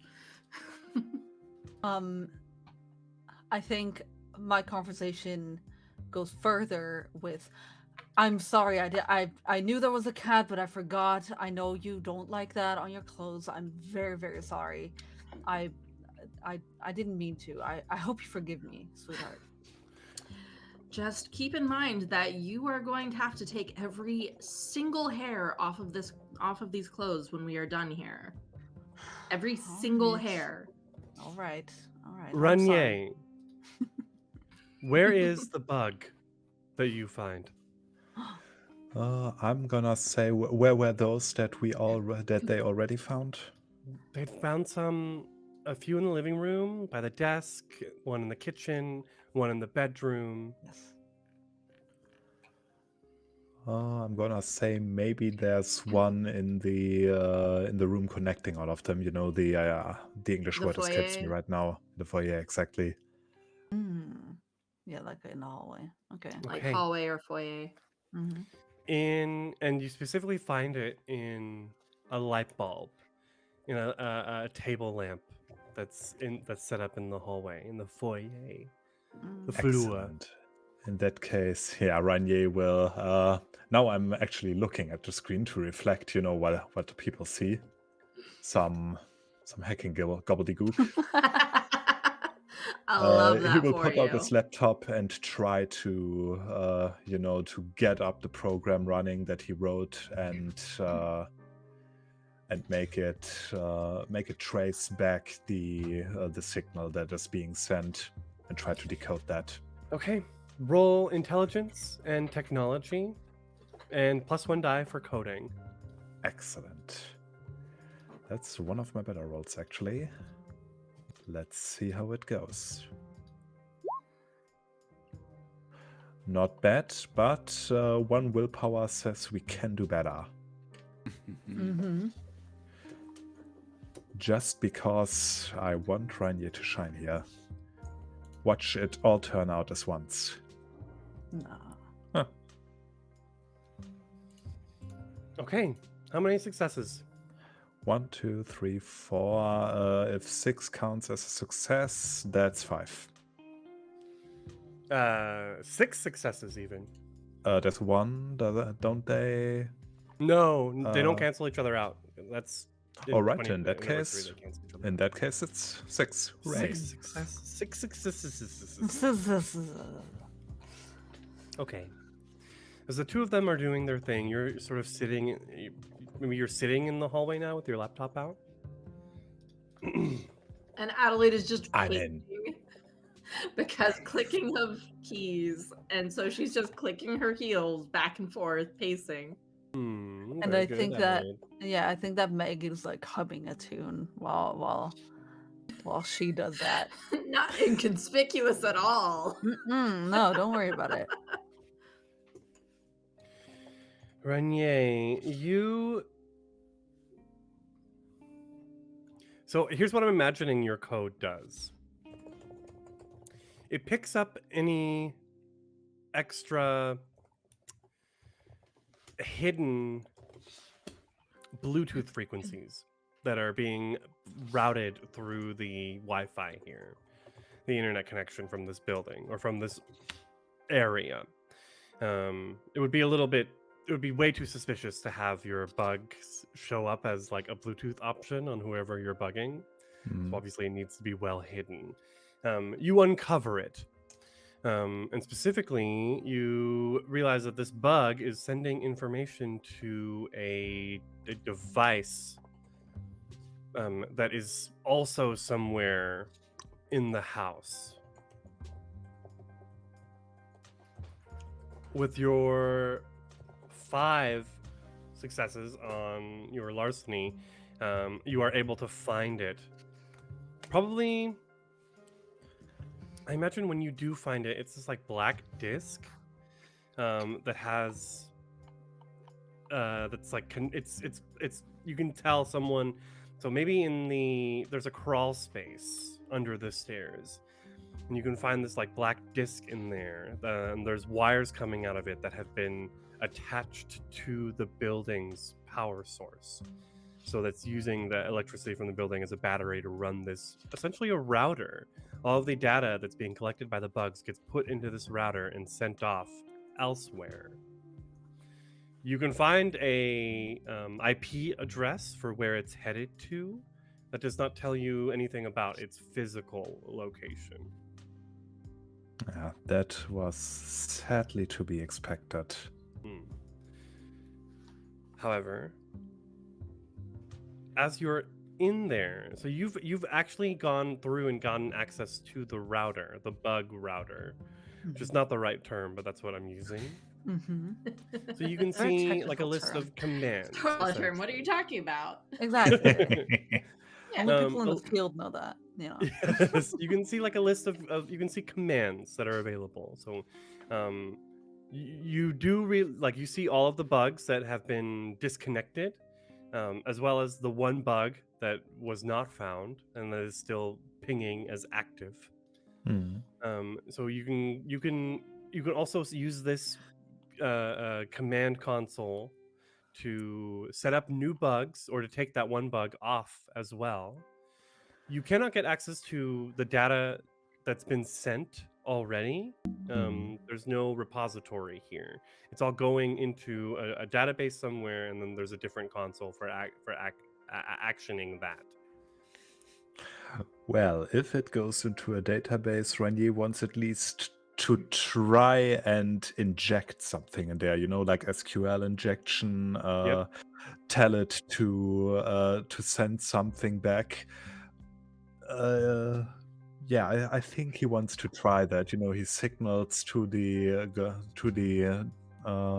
others that he's going to take a few minutes, and he very, very carefully tries to inject something in there. It's more important to him that it cannot be traced back than that it actually work. But if he can have it both ways, why not? What is it? Hello World? Or more like if you send something to wherever, attach another little packet to that, which is easily identifiable and can be traced. So basically, which I'm trying to explain it, not knowing if that actually makes sense or not, but what Renier wants to do is sort of like tack a little bit of information onto that serves no other purpose than to be unique and immediately identifiable, so that later maybe he can set up a web crawler, anything that searches for exactly that piece of information. Basically, imagine it like there's a big shipment and he tags something that has a very distinct smell on that, and later trains a bloodhound to track that scent. Does that make sense? yes, absolutely. Yeah. So he tries to, cook that together quickly. And I think it's if you hide it as a different file type. Yeah, something like that. Maybe encoded into the auditory information, so it shows up as static or something. Okay, you are able to do that. As far as you know, it does not get detected. All right. So he just makes a mental note of that he should write a web crawler later to hopefully find that information and be able to trace it back that way. What languages do you speak, Renier? Renier speaks, let me check, French, of course. Everyone got French for free. Yep, he also speaks German, English, Alsatian, and Arabic. Specifically Egyptian Arabic, because Arabic is a big language. When this is why you're not 100% sure if your code injection was noticed or not. You feel certain it was successful, but the response that came in return was in Italian. Renier tries to quickly write down what it says. for later reference. Okay. Even if you just did a quick copy and paste into Google Translate, you would see that it was successful. All right. Okay, that's good. Rainier fights back the urge to talk to himself and just nods.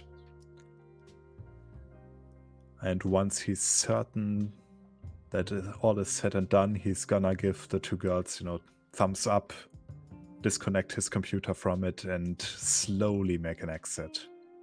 And we'll be very loud with our exit. Yes. Are you ready to get rid of all of the hair that is on my clothing now? I mean, yes, I think everything here is clean, so I guess we'll go ahead and clean you up later, It's going to take quite a while to get every single hair off of this fabric. Yes, very much time. It clings.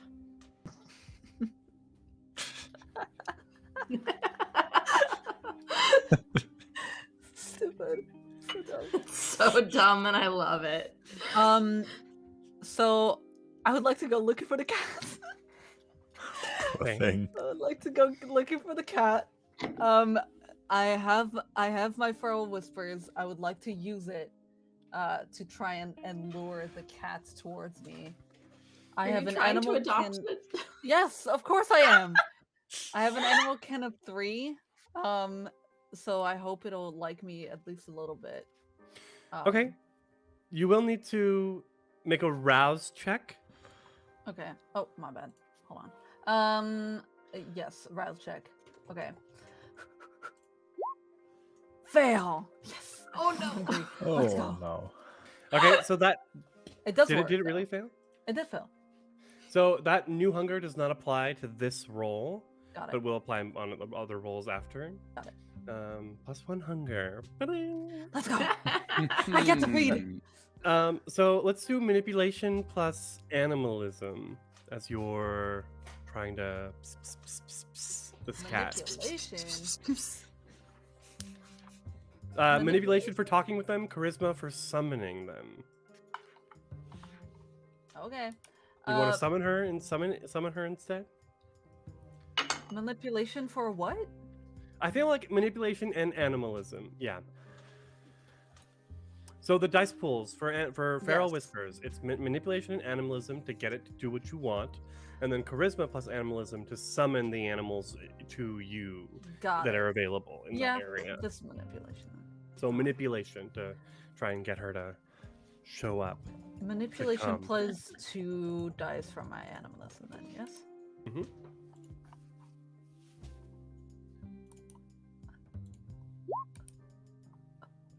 Okay, that is a crit. I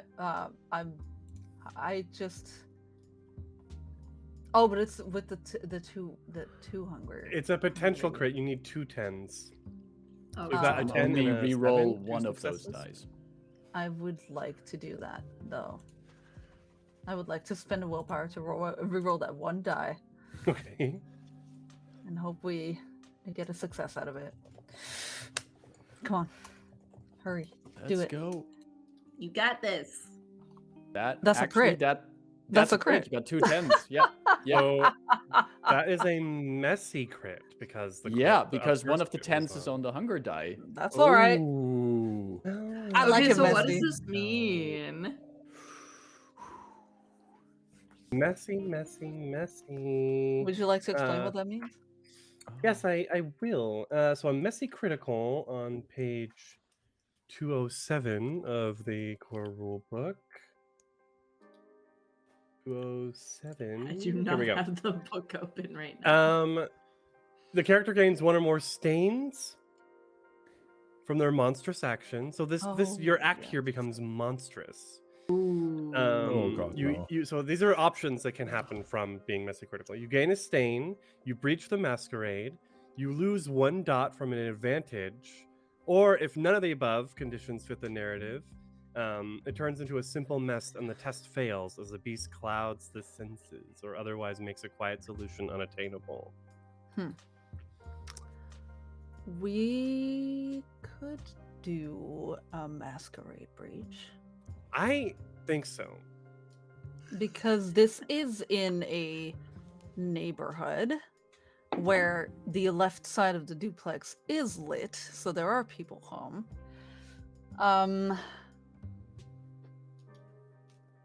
So I think that this masquerade breach would look like Megara becoming completely cat-like. Like not like an actual cat, but she in her like stance becomes like really cat-like. Like she grows a little bit more hair, her eyes become a little larger and a little bit more cat-like.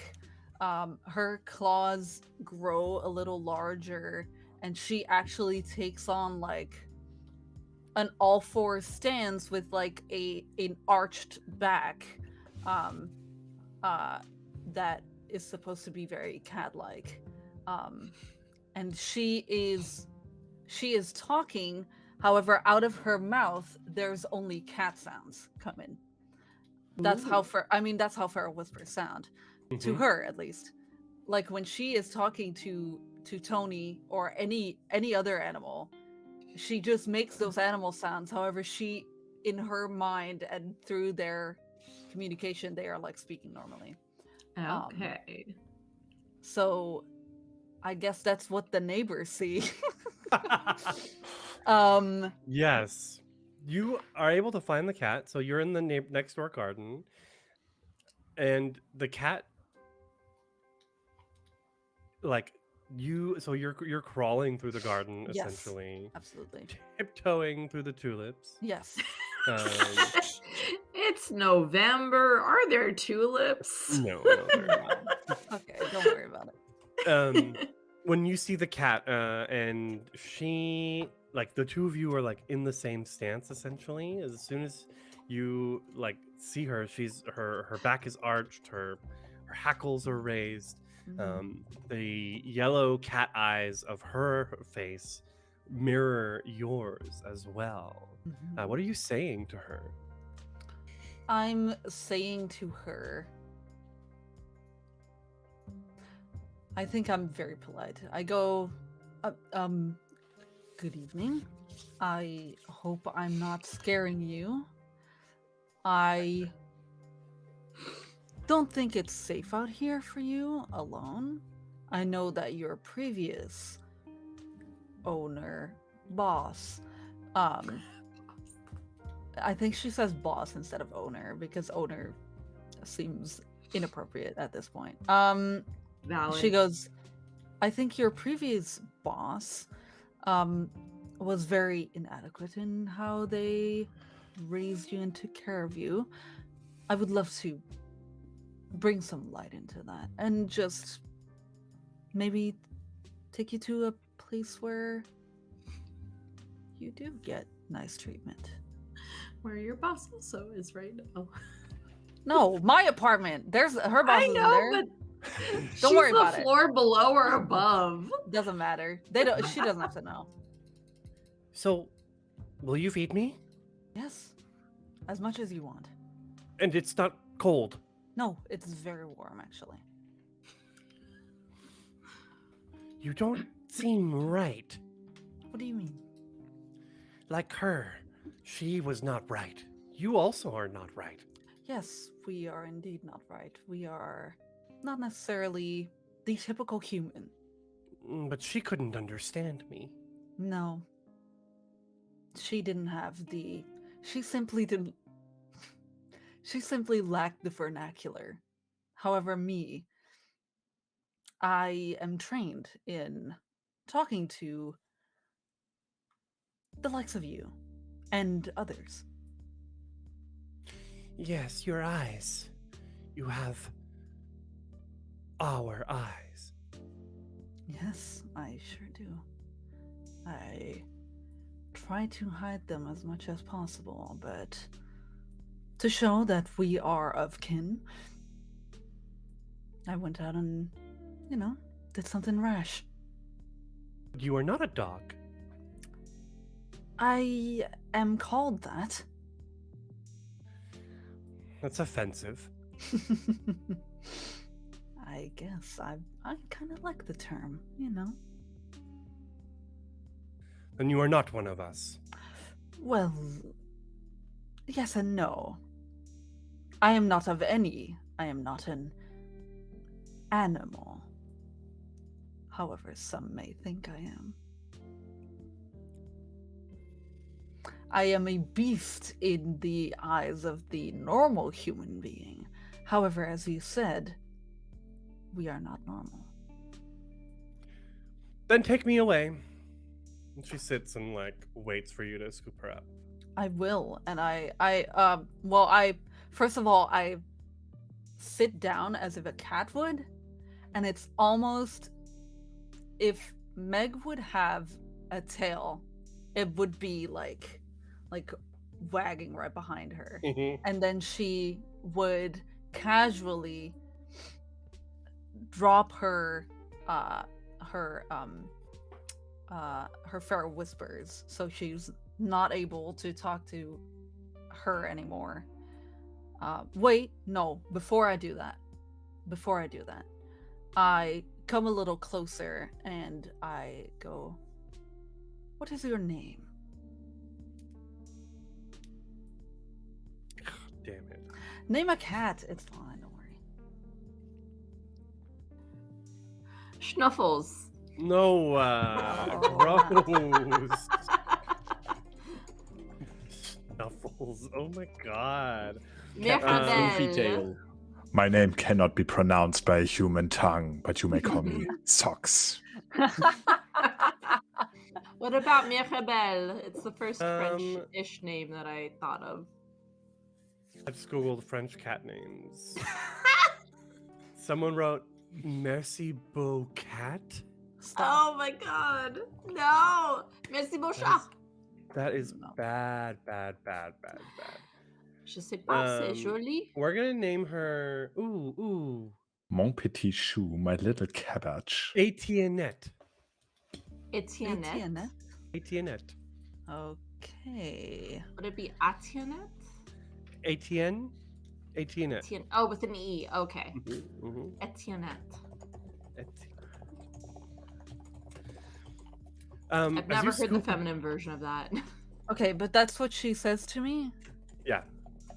Okay, then I tell her, "Such a lovely name. Let me know if you want to change it, because I can. I am now your boss. You may have a different name if you want, to detach yourself from your previous one."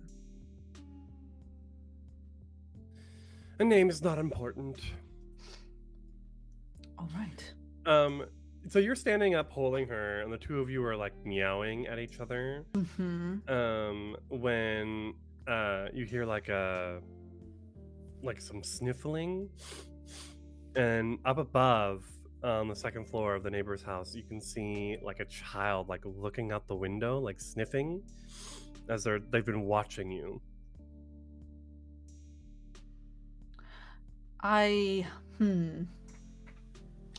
do I do this? I think it's okay, so I think I look up with my cat eyes, and then I just, as all scary kids books go, I look at them very intently and very long, and then I just go, and then I smile, and then I walk off very slowly, looking at them very intently still while walking away. It's very creepy. I know, but I that's love it. exactly the thing I want to do. I mean, to be fair, nobody's gotta believe that kid. Exactly, because now they're gonna go to school and be like, "I saw Lady in my backyard and she had cat eyes." No, you didn't. She was wearing color contacts. What are you talking about? Yeah. So But the camera pointed into the garden of the neighbor will have definitely picked you up. Oh. Oh god. Walking, crawling all weird, hissing and meowing at the cat. It's not going to get any noise. It's not. It's just a video, but that in addition with the kid saying, "I saw a weird person in the garden last night." It's a masquerade breach. Uh-oh. Get 4 more, and it's over for you suckers. Oh, wait, so in fact, how many? in fact, I want to like put the Vampire the Masquerade bloodlines like mask God. line Yeah, through broken it mask, on the yeah. overlay Oh now. my We're gonna get that set up. But Dun, how dun, many dun. how many do we get? You got 5 breaches. But I breached it Ooh. already once, didn't I? With Angel In the prologue. in Well, the prologue. Doesn't count. Okay. Does I that But believe that's it like resets cat. after Okay, a well. while. I aren't mean, you happy that you? aren't- we could aren't- always try to repair it, do something to, repair the situation or rectify it. we could do a Anyway. flash mob Oh my god. where everyone's crawling Exactly. around like cats. Oh my god. Aren't you happy that you happen to know the sheriff of this domain? I. Mhm. That's so You crazy. also know What are you someone talking who's about? very handy with technology and could maybe That do is something. So crazy. Why would you? Also, you say aren't wearing your normal clothing. Wow. Back in the car, I have a cat now. Adelaide and Rainier, what were you doing while she was cat? I'm just imagining Rainier sitting in the car with Adelaide and looking over at Meg while she's meowing. Seriously, what the fuck? No, it's in the backyard, so I don't think you can see that. But Yeah, I know, but I just think the idea is hilarious. it is very funny. But yeah, Rainier is sitting there, nodding to himself, being rather pleased with himself, it seems. You did wonderful out there. She's bringing the cat home, isn't she? Well, I mean, it's a better home than the last one, isn't it? And I mean, I It's know your one landlord. that's You can gonna take her. It's going to cover all of my clothes. Oh. Well, not my problem. You say that, and then your clothing is going to be covered in cat fur. It doesn't matter that the cat does not live in your apartment.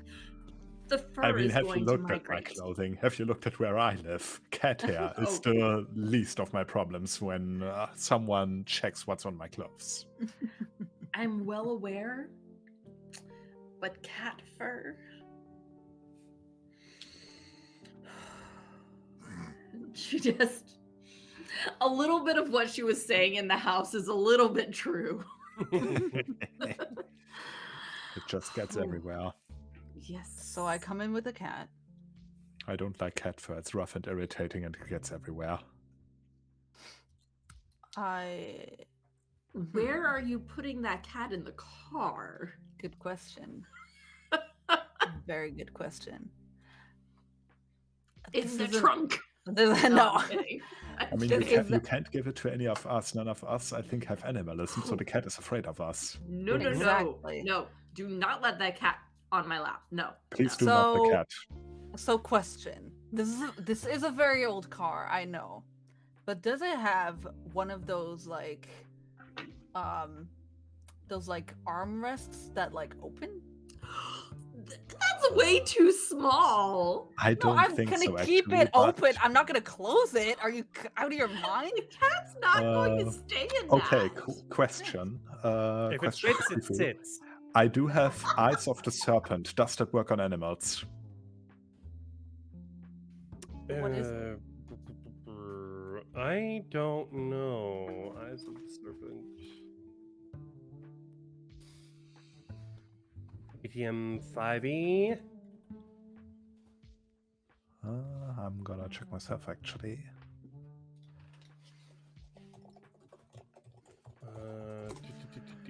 What book is Eyes this in? of the This is in the Anarch book, right? Yeah, it is. Even though it's a Camarilla game. And- Oh, and of course, the Anarch book does not have a Table of contents in its PDF. Let Control me F, check. Control F, eyes of I the have serpent. to be on the There is side. that is true. actually. Control F. That's the best thing about the PDFs. So you can just search for stuff in it very quickly. Repentance? No, that's not picking up. No, it's not. Serpentis doesn't exist as a discipline in 5e. Yeah, I think it's an amalgam discipline. yeah. Aha. So if you look for Eyes of the Serpent, or it There we should are. pop up. Eyes of the Serpent. To freeze a mortal, meeting the vampire's gaze in place. The user can even mesmerize other vampires with this power, though the effect is short-lived. System. By catching the eye of a mortal. A cat's immortal. Yeah, I was just gonna Is say, it? nowhere it says human, it just says They're mortal. totally mortal. I don't know what you're Are talking you about. Sure about that? Yes. See, no, I'm gonna say no because Fair. presence Yeah. is specific. Like, if presence worked on animals, then animalism Right, and animal ken wouldn't be necessary. right. You know what I mean? Yeah, fair Yeah. enough. Yeah. Okay. So in that case, doesn't Rani is just shrugging. I mean, you could put her in the trunk. No. So I come in with the cat. It's on my it's like in my clutches, kind of on my lap-ish. But does it have one of those armrests or no? I don't think so, actually. Well, you Can can we- drive with that thing on your. Sorry. Considering that Meg is also pretty good with animals, can't we just assume that in the car drive it would stay on her lap? I mean, it's not really Yes, typical cat yeah. behavior to do that, but I would assume with Megara having established some kind of rapport with the cat, it might at least stay there for the rest of the ride. I guess so. So I guess what Megara does is like she has her in her hands, and then she just kind of gently places it on her lap, and then looks at it, and just kind of goes, "Okay, you gotta stay there, unless we're not gonna get home, okay?" Also, I looked up the Citroën central armrest things, and they look weird. They're not normal. They're small. Okay. I love that we've spent so much time on figuring out this cat situation. Yes, absolutely, love it. I mean, the easiest solution would just be for Anye to drive. It's his car. Well, I can drive. It's fine. Don't worry. Meg is that person who just can't sit in a car unless she's driving. Yes, you're right. That is true. Etienne Net gets off your lap and goes underneath the gas pedal a couple times. Really kind of fucking with your driving. Yeah, of course. But she stays near you. She doesn't want to get close to the other two. They're gross. Hey! Yeah, they're gross. Don't worry. And In real life, I like cats, but I'm allergic to them. Damn. she stays with you. Okay. Well, So sick. the camera will fade on there. Where are you headed back? Just for my reference. Where are you headed to?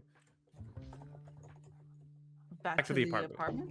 Okay. Yes. I was just wanted gonna to make say. sure. Meanwhile, Maxine, That's me. where are you going? What are you? Who are you? What's What going have you on? been? Oh yeah, what have you been doing? Well, I have been informed that we do need some more. We need to restock the fridge, to put it like that. And Maxime needs to feed. And Maxime is has his predator type bagger. So he is actually what maybe many kindred would find rather strange. He doesn't like to drink directly from humans. He prefers to have it from a bag, like a blood pack, which adds the complexity, like how do you get those? Fortunately, Maxime knows someone. And he hasn't been checking in with him for a while. But it's time to head over to the nearest hospital and see if currently Luca is working an evening or a night shift there. Luca, Lou. Luca is indeed working. I would, in the hospital, with some kind of flimsy excuse at the front desk, try to get in, like visiting some relative or something, and try to find my way to Luca, who works as a nurse there, but is also like he's at the blood bank of the hospital, and I would assume that in previous encounters, if Maxime would have come up to the front desk of the blood bank and Luca is working, Luca would spot Maxime, and instead of doing their dealings right in the blood bank, they would like meet outside in some side alley or something, like make sure that they don't have their conversations directly in the blood bank, but have a conversation in some kind of side alley and talk shop. Okay, so we see Luca working the counter of this blood bank. What does he look like? Luca is a fairly short fellow. He has slightly tan skin, short kept black curly hair. And he is a very bubbly guy to talk to. He's like really energetic, really positive, and very easy to talk to as well. He's the kind of person that can make conversation with anyone. I would assume that's also what he's doing while he's currently at the front desk of the blood bank, having conversation with one of the other nurses there, and just interrupting that as Maxime pulls up and catches his attention. And he notices you and just kind of like sort of just like looks at you and then just a quick nod as he's like talking to someone else. And is very easily able to meet you.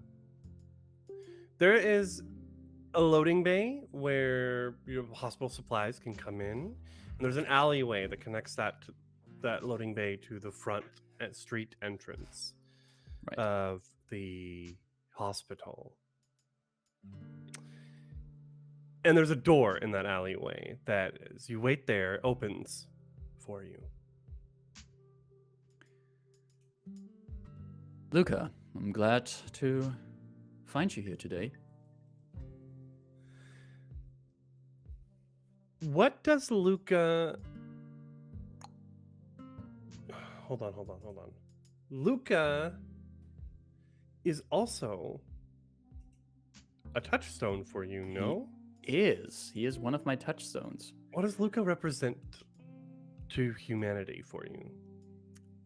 To me, to Maxime, he represents the idea that one hand washes the other.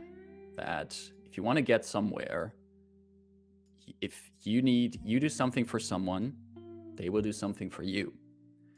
And that also describes Maxime's relationship with Luca. He has helped out Luca in the past. Still, from time to time, helps Luca out with a few dealings, the kind of trouble this guy is in. And in return, Luca makes sure that every so often, a few bags of blood disappear somewhere, are not accounted for, and supply Maxime. Okay.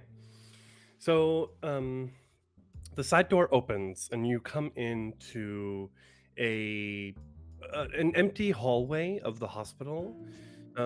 Luca's there, and he, as soon as you come in, he turns and quickly turns the corner until you get to a set of hallways in the hospital that are dirtier, dustier, darker, dimmer than all the ADs.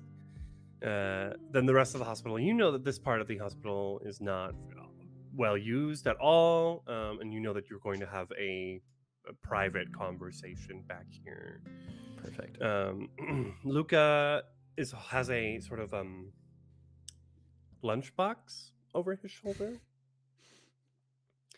And as soon as you get to the right spot, he puts the lunchbox down on the ground in between the two of you.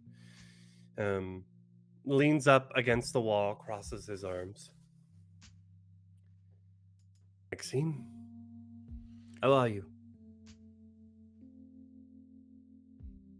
I know that it is polite to say I'm all right, but I have been better, I will be honest. You look like shit. That is the second time I hear this night. Then it must be true.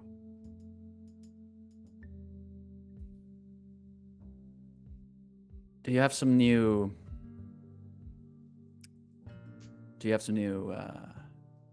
material for me? He nods down to the lunchbox. It's all there. Maxime looks down at it, nods. I even threw in an array.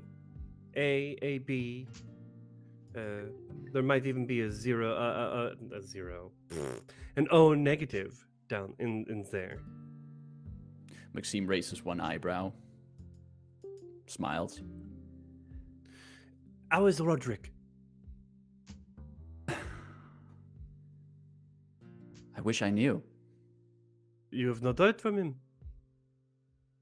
He's been out of town for a while. I think he's working on a personal project. Always a busy man, that one. Yes, but so are you. Has anyone been giving you any trouble lately? No more than usual. I've been trying to keep my head down. The Gravanos. I'm paying as much as I can, which is very little. The debt I owe... they keep piling interest on. It's not going away. I'm barely able to pay off what is being added to it. I see. That's not really what they implied when I spoke with them last time for you.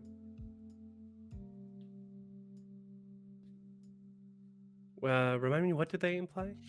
From what we discussed, there was this one moment where Maxime actually was kind of in conversation with one of the Gravanos to heavily imply back off or you're gonna have a problem, which is where also my enemy dots come from. Got it. So he was kind of like in place of Luca having a conversation with one of their people, heavily implying, hey, better back off of this one or you're gonna have a problem with me. They are not backing off, Maxime. They are pushing harder, even, if I could say. Luckily, my work here at the hospital is not been affected yet. I think it is only a matter of time before they come for me here. I know someone who might know other people who could help with that. I don't want any trouble, Maxime. I just want to clear this debt and have them go far, far away. No one really wants trouble, right? We never really want trouble for the things we do.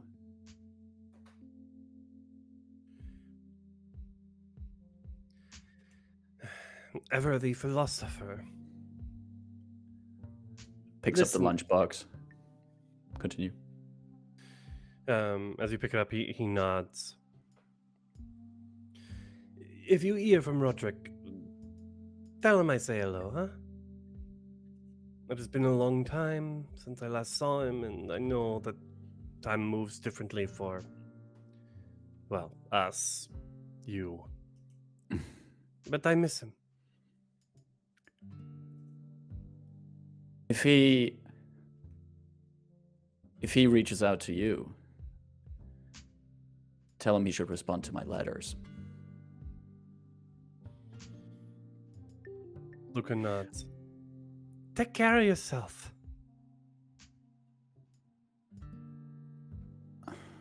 I'll be in touch. Maxime looks at Luca really quickly, nods. with the lunchbox, walks out of that hallway and back into the alley. And Maxime would close the door behind him. Mm-hmm. He's standing in the alley. Is there anyone else here in this alley at this point? Is there any kind of... Oh, I'm glad you asked. Uh-oh. Because, yes, there is. You recognize this woman, this kindred. Meg. What does Lucille look like for us, if you may? Ooh, I had not thought about that. We've seen her before in the first We first episode at the pack meeting. But we didn't really describe what she looks like, though. We might have. Anyway, we'll recast her. Yeah, who cares? I am thinking she has blonde hair, which she always wears in like one of those chic, like airplane low buns. You know? Okay. I love that. I think she has. I was gonna say blue eyes, but I think she has brown eyes. And she has a little darker complexion. And she is quite small. She is about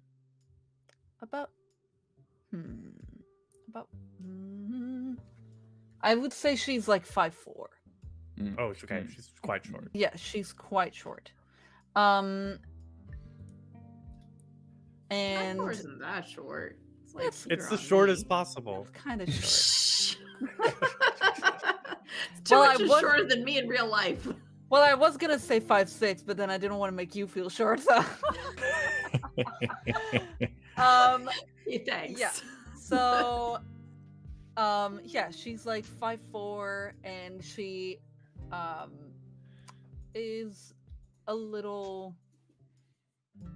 It's like how Ranier puts it. She's not fat, but she could stand to lose a little weight. A little pudgy. Yes. And I think that's it. Well, clothing wise, she goes like biz cash, kind of like where Megara goes business, you know. She goes like, okay, it's like formal, but like very casual. Business casual. Yes, biz cash, very much. She's there, leaning up against the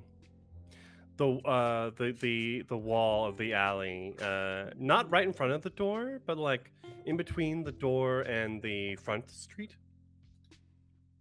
And as you come out with the lunch bag over your shoulder, she's there, and with one claw is sort of picking underneath the other claw, like her claws are out on her hand. And as you come out, she doesn't even look up, and she says, "Bonsoir, Sheriff." Lucille. And here I thought Megara was the only one of your pack that wandered into the city. It is her assignment, but it is you I want to speak with tonight.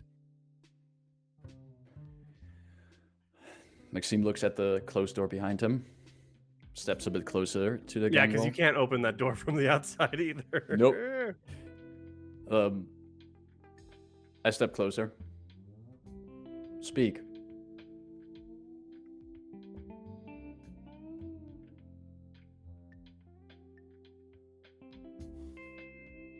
I'm trying to remember how much they know about Roz being missing. Inez, can you help me out? Nothing. They know Megara nothing. did not say a thing about that she was even near her. She did not say a single thing, especially not.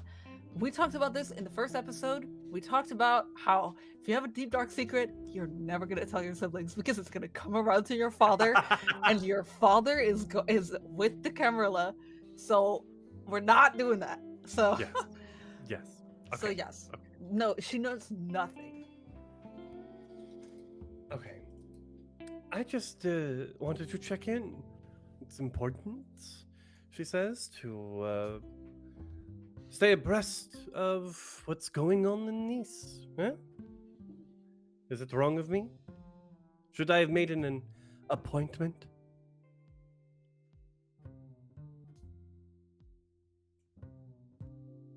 Maxime looks at her. The city is safe. We have no intrusions from beyond our domain. We can hunt. We can exist. But I think that was not the answer you were looking for. No.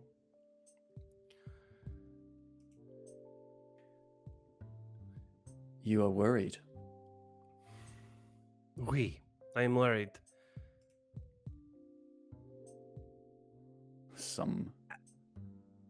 What are you worried about? I don't know. And she sort of pushes herself off the wall and like crosses her arms, standing in front of you, like blocking your way from here to the front street. There is the back alley that goes to the loading bay, so there you have an exit behind you.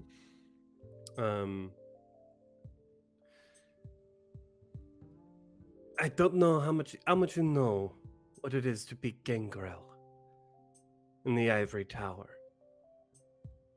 To be judged, accused of every little wrongdoing, whether or not it was us, or we are innocent.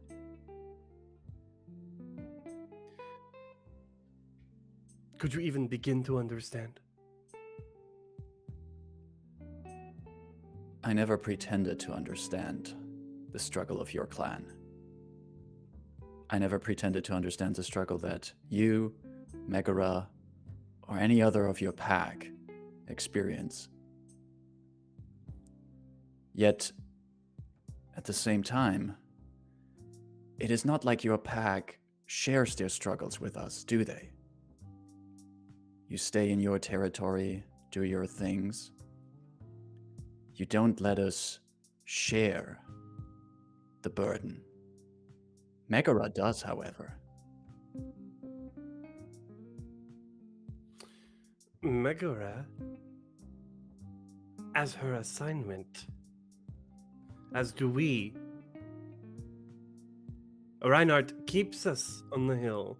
And she like nods to the east of old Nice. And Prince Corentin prefers it that way. Do you truly care for Prince Corentin's preferences? Who are they to tell you where to stay? They are in charge. They command my boss.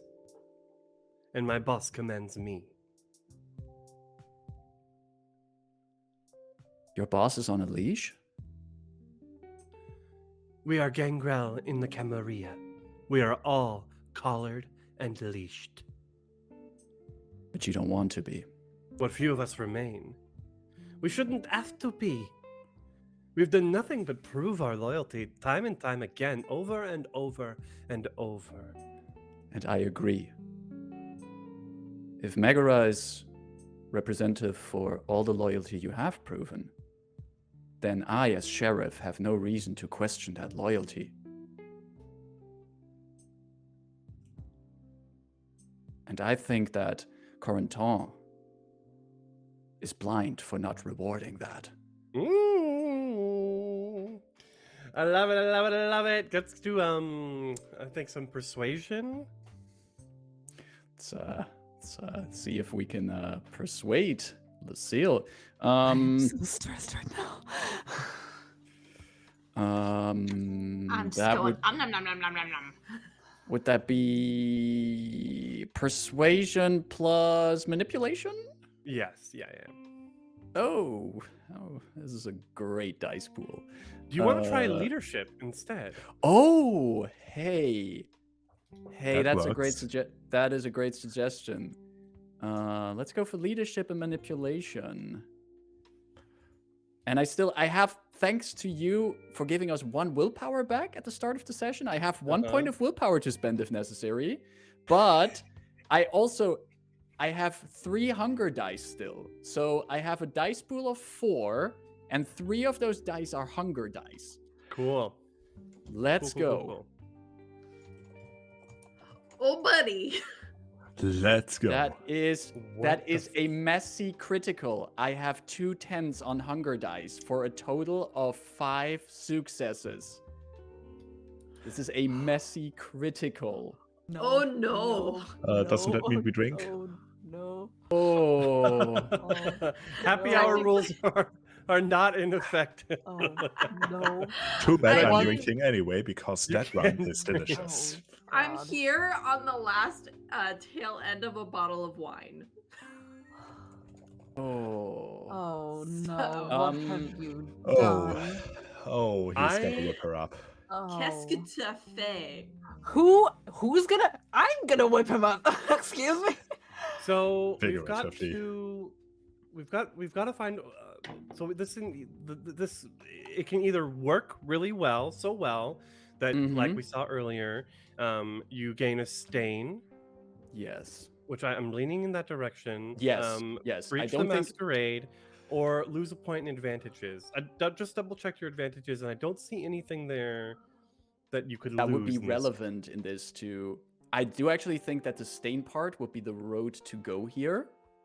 Oh God. Tell me about this stain on your soul.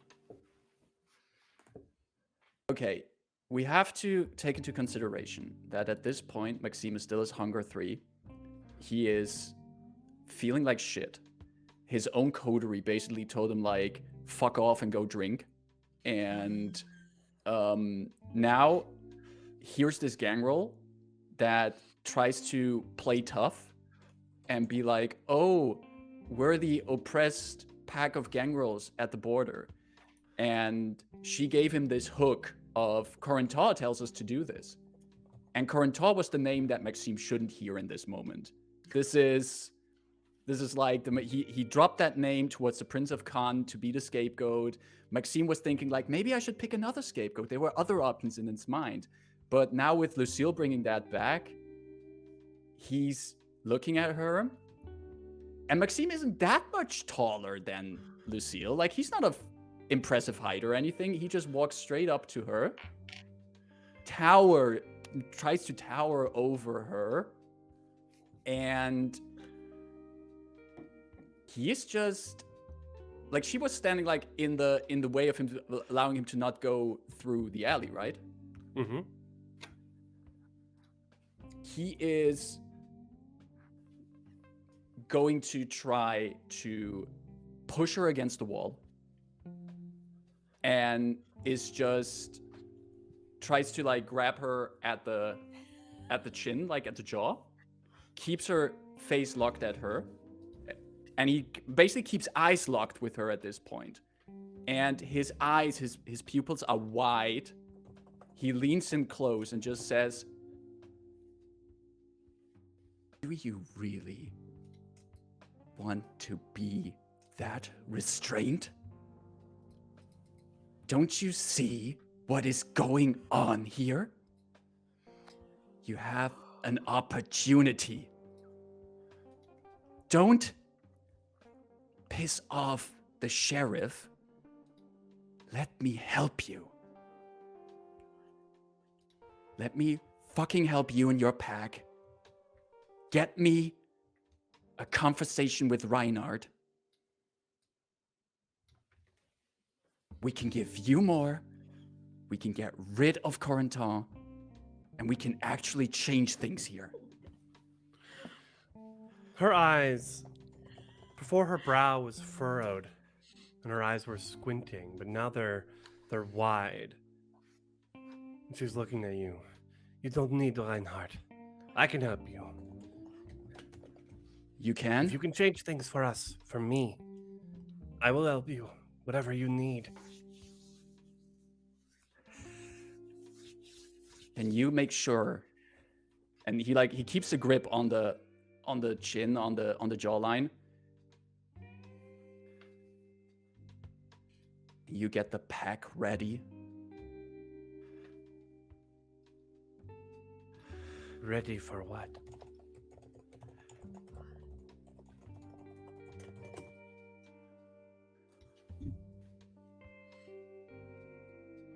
New era. She smiles. One where instead of a leash, you get a seat at the table. No more eating from the bowl underneath. None of that. She's nodding. As the camera sort of pans, like as if he had been standing there the whole time, the suit is right there behind you, massaging your shoulders, going, hell yeah, this is sick.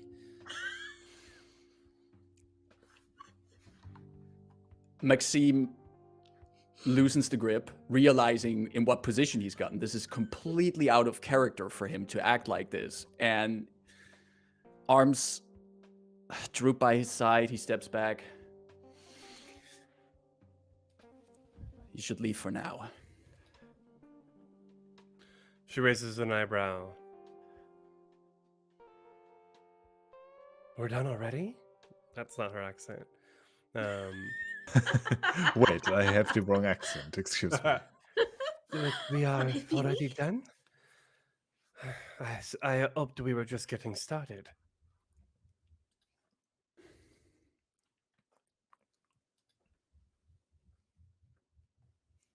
How can I reach out to you? Well, phones are forbidden by the Camarilla. So that is an excellent question. Meg, What? What do you want can from you me? What? any suggestions as to how the pack would be contactable? Fucking, I don't know. Normally, what the pack would do is Ow. Corentin would either contact Reinhardt, or and this is what Meg's whole not her whole job, but a big part of her responsibilities in Nisar is to be the person the who fucking goes between courier. Yes. the pack. Yes. So Wouldn't- that's the way. Yeah, I think then Maxime would suggest, can I relay word through Megara to you? No. No.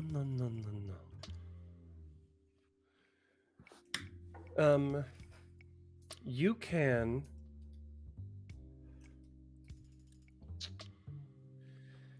find me. I want to see exactly how brave you truly are as a sheriff.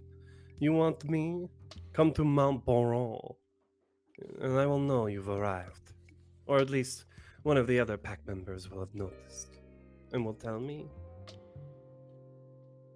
And I'll get us ready for your inevitable arrival. I'll make sure to go there.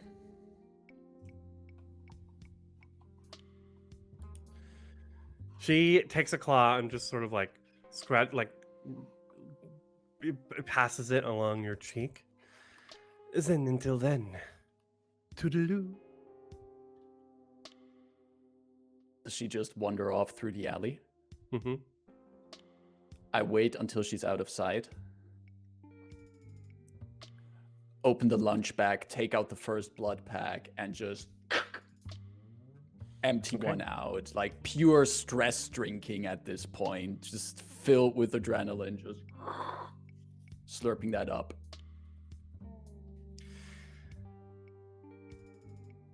Before we fade away on that scene, let's go ahead and roll, because we're coming up towards the end of our. I want to roll that conscience stain?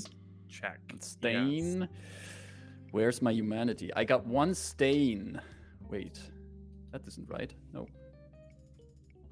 I don't want to increase my humanity. I want to do stains on it.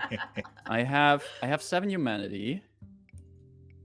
I get 1 stain. That means I roll a remorse test. Succeeded. Okay. As the blood rushes into your system, you start to feel a little bit more normal, and because of your success, the shame of the loss of control you just had floods over you. I would imagine that if Maxime is still alone in the alley, there is actually, he starts shaking. Like he's like for now filled again with vitae. The entire rush of that last scene just filling through him, like he shakes. And there's actual tears coming from his eyes. Like this entire mess, everything he's doing right now, it's starting to realize and sink in what he's doing. And as he's standing there, tears coming from his eyes, he looks across this back alley and he sees the suit standing there, who's probably still very pleased with himself. Tears over his cheeks, he looks at the suit and says, "Is this the kind of night out that you were looking for?" Could be better, but it's a great start.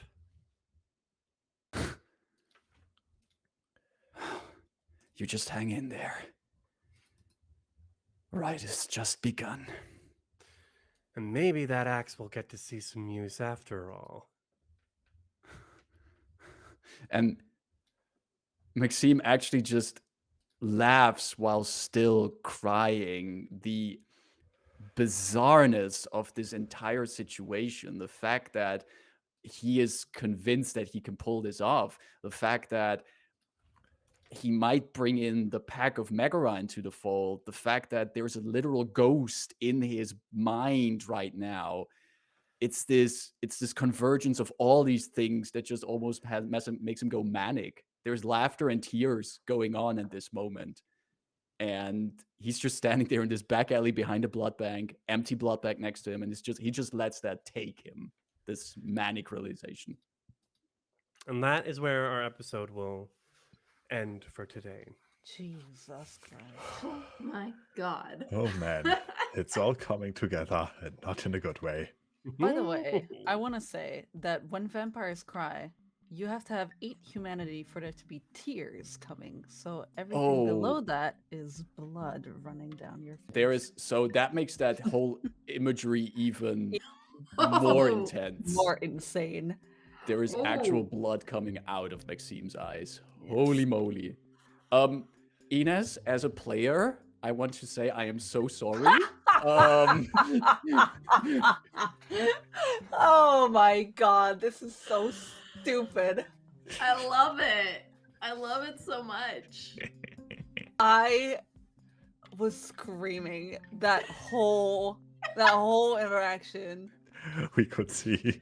Oh god. Since the first session of this chapter, when Megara was at the meeting of their pack, I was having in the back of my mind, Maxime is gonna get fucked by the gangrels. Maxime is gonna get screwed by the gangrels. They're gonna do something against him. And when Krifu said that Lucille was in that alley, I was thinking, fuck. Yeah, I was I thinking, was also like, the claws. Why is she there? Why is she there? No. I was ready for it to be all over, and then that Massey critical as well. That felt appropriate. Like that was like the release of that entire tension that was building up. Oh God. man. Oh god. And we have a cat now. We have a cat That's the now, most and important Adelaide thing. is Cat not now. happy. But oh my god, this is so Oh, Anya stupid. is super happy. I wish that I could pet cats, but Adelaide not happy at all. This is gonna come around to me in such a horrible way. Oh, and remind me, next session, Rainier wants to make a phone call. Oh, Okay. God. Oh, Good to know. amazing people. Wow. Um, Very good. so I think with that, we'll start to wrap things up. And we'll go into plugs. So firstly, everyone in chat, thank you so much for being here and for being active. It really makes us it makes it so much nicer when we see everyone reacting in chat. It really feels like we're all at the same table, and it's really a wonderful feeling. So thank you for that. Let's go in the same order. So Marcus, who are you? Where can we find you?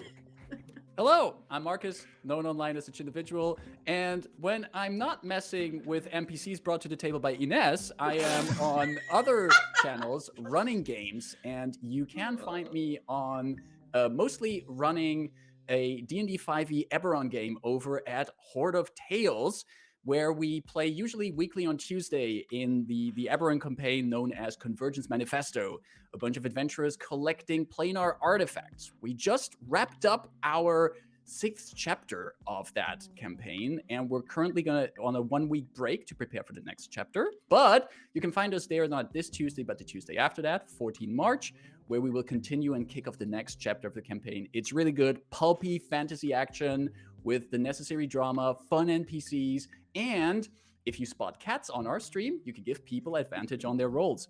You can find that on Twitch. The Cat Vantage, exactly. And you can find that at twitch.tv Horde of Tales. And you can find me over at the Chindividual and twitch.tv/Horde of Tales. And you can just barely identify that little vampire I drew on here at the start of the session, but that is me. Thank you very much again for having me at your table and for creating these great sessions, and hope to see you soon again here on this channel. The problem is on Twitch I saw it's mirrored. It's mirrored. I was realizing that. My plan has been foiled. So please follow me at Loi Divini it at. Yes. Beautiful. Anya. Oh, it's me. I was reacting to Deep Squirrel's comment of my Vex is showing. So hi, I'm Anya, also known as Lalion Cosplay, literally everywhere. I am a pro GM Lalion on Start Playing. I run all different kinds of TTRPGs. Right now, important thing, I'm setting down my wine for this. I am running a crowdfunder for my next solo RPG called Tea and Toadstools, where you play as a little hedgehog who's trying to mind their own business and have a cup of tea and enjoy the sun, but all of their neighbors are bothering them. So if you go to my Twitter, any social media, you'll be able to find the links to that. I'm crowdfunding right now for it, and we're at like just under 60% funding. Funding ends on my birthday on March 18th, so you should totally fund that. It's amazing. Anyway, also, I am starting my Allura Vysoren cosplay on my Twitch channel. I'm going to start working on that, and I'm super excited to work with Silk. Ooh. So you should check that out. That's me. Cool. Henrik. Hey there, I'm Henrik, also known as Weaver of Worlds or Der Weltenweber. Most of my content on my YouTube channel is in German, sadly, but I am also currently setting up a group on Start Playing. You can find the link either in my Twitter. I'm gonna retweet that soon because I am currently setting up a group based on the Persona JRPG franchise. So if that sounds like something that you'd be interested in, there's still two seats free. Grab them while they're hot. Okay. Inez. God damn it.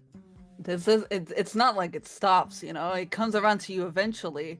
I hope that it would just, you know, go on and I wouldn't have to experience the absolute hangover that I'm experiencing. My God. Hi everyone. My name is Inez. I use she, her pronouns. It's me, your friend Inez, actually. That's what I say. I've just been flustered because of what just happened. Yeah, that was crazy. I hope you all liked Megara, because she's not going to be very likable. Not true. She is the most wonderful girlfriend ever. Well, you say that now. Hi. You can find me everywhere on the internet at xxsuccubusgfxx or just succubusgf. My face is everywhere. It's very easy to find me. Twitter and TikTok are most active. My TikTok is very lit. I post content daily, so go check that out. It's getting really cute. And on Twitter is where I repost or retweet whenever I go live somewhere. Speaking of, where am I gonna be live next? Is that here? This Monday? Yes, this Monday I'm gonna be here, where we will be playing Space Licks and Kill, where I play Krizith Fenvire, the goth dragon Dami Mommy. There we go.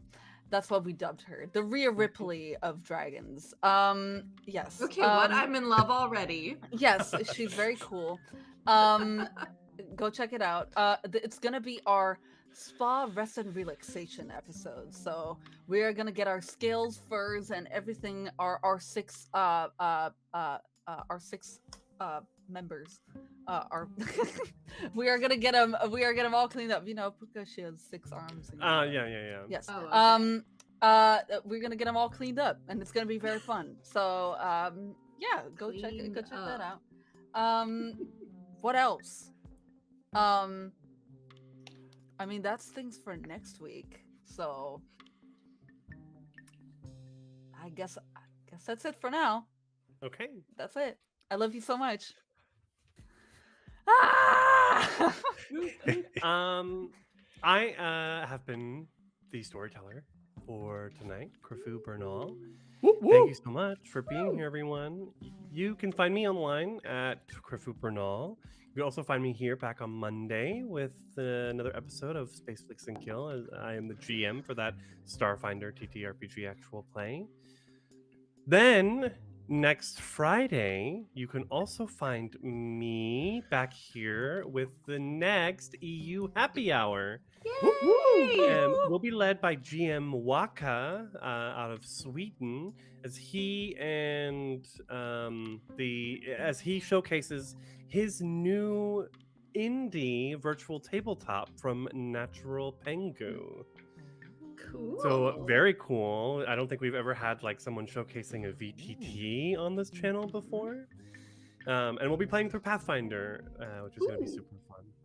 So Okay. follow Manapot online for all of that great information. Thank you so much, everyone, for being here. We're going to raid over to Nat20 Productions Official, in case anyone was worried that they weren't the official. They were a dupe.